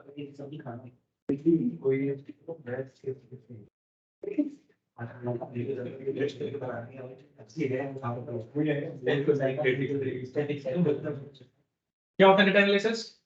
आपने जो डेटा प्रिपेयर किया देन उसके बाद भाई हमने क्या कर लिया, डेटा फिल्टर कर लिया। फिल्टर करने का मतलब ये होगा कि जो हमारे काम की चीज थी हमने रख ली, लेकिन काम की चीज बहुत ज्यादा है ना, हमें उसमें से क्या निकालना है, नॉलेज निकालना है ना। तो देखो एक्चुअली क्या होता है, यहाँ पे हम सिनोनिम्स यूज करते हैं कि हम जो डेटा कलेक्ट करते हैं वो रो डेटा होता है, यानी उसमें बहुत सारी रो इन्फॉर्मेशन होती है जो हमारे काम की भी नहीं होती है। या जब फोटो क्लिक करते हो ना, आजकल के जो कैमरा है वो अपडेट नहीं हुए। कैमरा जो सेंसर आप यूज कर रहे हो मोबाइल फोन के अंदर, वो आज के 5 साल 10 साल पुराने सेंसर है। जो भी अपडेट हो रहा है किसमें हो रहा है, सिर्फ सॉफ्टवेयर में, मशीन लर्निंग में, एआई में। ठीक है, तो वो चीज समझो आप कि वो जो डेटा हम जो क्लिक करते हैं वो क्या होता है, रो डेटा होता है। उसमें से हम क्या करते हैं, बहुत सारी अननेसेसरी इन्फॉर्मेशन को हटा देते हैं, तो सिर्फ क्या रखते हैं, डेटा। क्योंकि सेंसर तो बहुत सारी चीजें कलेक्ट करता है, जो दिख रही है जो नहीं दिख रही है उनको भी कलेक्ट कर रहा है, और हमारे काम की नहीं है। तो जो काम का चीज नहीं है उसे हमने क्या कर दिया, यहाँ से रिमूव कर दिया। तो रो डेटा से क्या मिला, डेटा। और डेटा से भी क्या निकालनी है हमें, इन्फॉर्मेशन कि भाई फोटो में कितने लोग हैं, कितने फेस है। फेस है तो उनके फेस पे ज्यादा फोकस करना है। ठीक है, बैकग्राउंड को ब्लर करना है तो बैकग्राउंड पे फोकस नहीं करना है, उसको ब्लर कर देना है। तो वो इन्फॉर्मेशन है कि कितने लोग हैं, उनकी पोजीशन क्या है। तो वहाँ की लाइट कैमरा के हिसाब से सेट करेंगे कि वहाँ की लाइट, वहाँ पे ज़्यादा पिक्सल्स की वैल्यूज बढ़ा देंगे, बाकी जगह पिक्सल्स की वैल्यूज कम कर देंगे, तो वो हाईलाइट में आ जाएंगे, पोर्ट्रेट फोटो आ जाएगी आपकी। तो वो आपकी इन्फॉर्मेशन है। तो डेटा में से इन्फॉर्मेशन फेच करने का जो प्रोसेस है उसे क्या बोलते हैं अपन, डेटा एनालिसिस। तो data analysis is process of finding the information, यानी जिस चीज के लिए हम काम करें ना, सबसे मेन काम यही है, एनालिसिस ही। भाई मेरे को पता करना है कि मेरे को आज की कंपनी खोल ली है, या सपोज कोई कंपनी खोलना तो बहुत बड़ी बात होगी, इतने अमीर नहीं है हमें। हमें क्या करना है, हमें इन्वेस्टमेंट करना है कि ठीक है, ठीक ठाक पैसे कमा रहे हैं, हमें किसी स्टॉक में इन्वेस्ट करना है। ऐसे करते हैं, बोला जय माता दी, 50 हमने पर्ची बनाई 50 कंपनी की, फिर एक जार में डाली, ऐसे मिक्स करा, जय माता दी बोल के एक पर्ची उठाई, खोला, ये किस कंपनी का नाम आया, लगा दिए हमने 2 लाख रुपए इस कंपनी में, पता चला 1 महीने बाद बर्बाद हो गया। ठीक है, ऐसा थोड़ी करेंगे। तो इसके लिए हम हेल्प लेते हैं ना, तो कैसे करेंगे, how we will do it. सबसे पहले डेटा कलेक्ट करेंगे कि कितनी कंपनीज है, उनके 1 साल में कलेक्ट करने, अभी का कलेक्ट करने की फायदा नहीं है, उसके 10 साल के डेटा कलेक्ट करेंगे, पिछले 10 साल में कंपनी ने कैसे ग्रो किया है।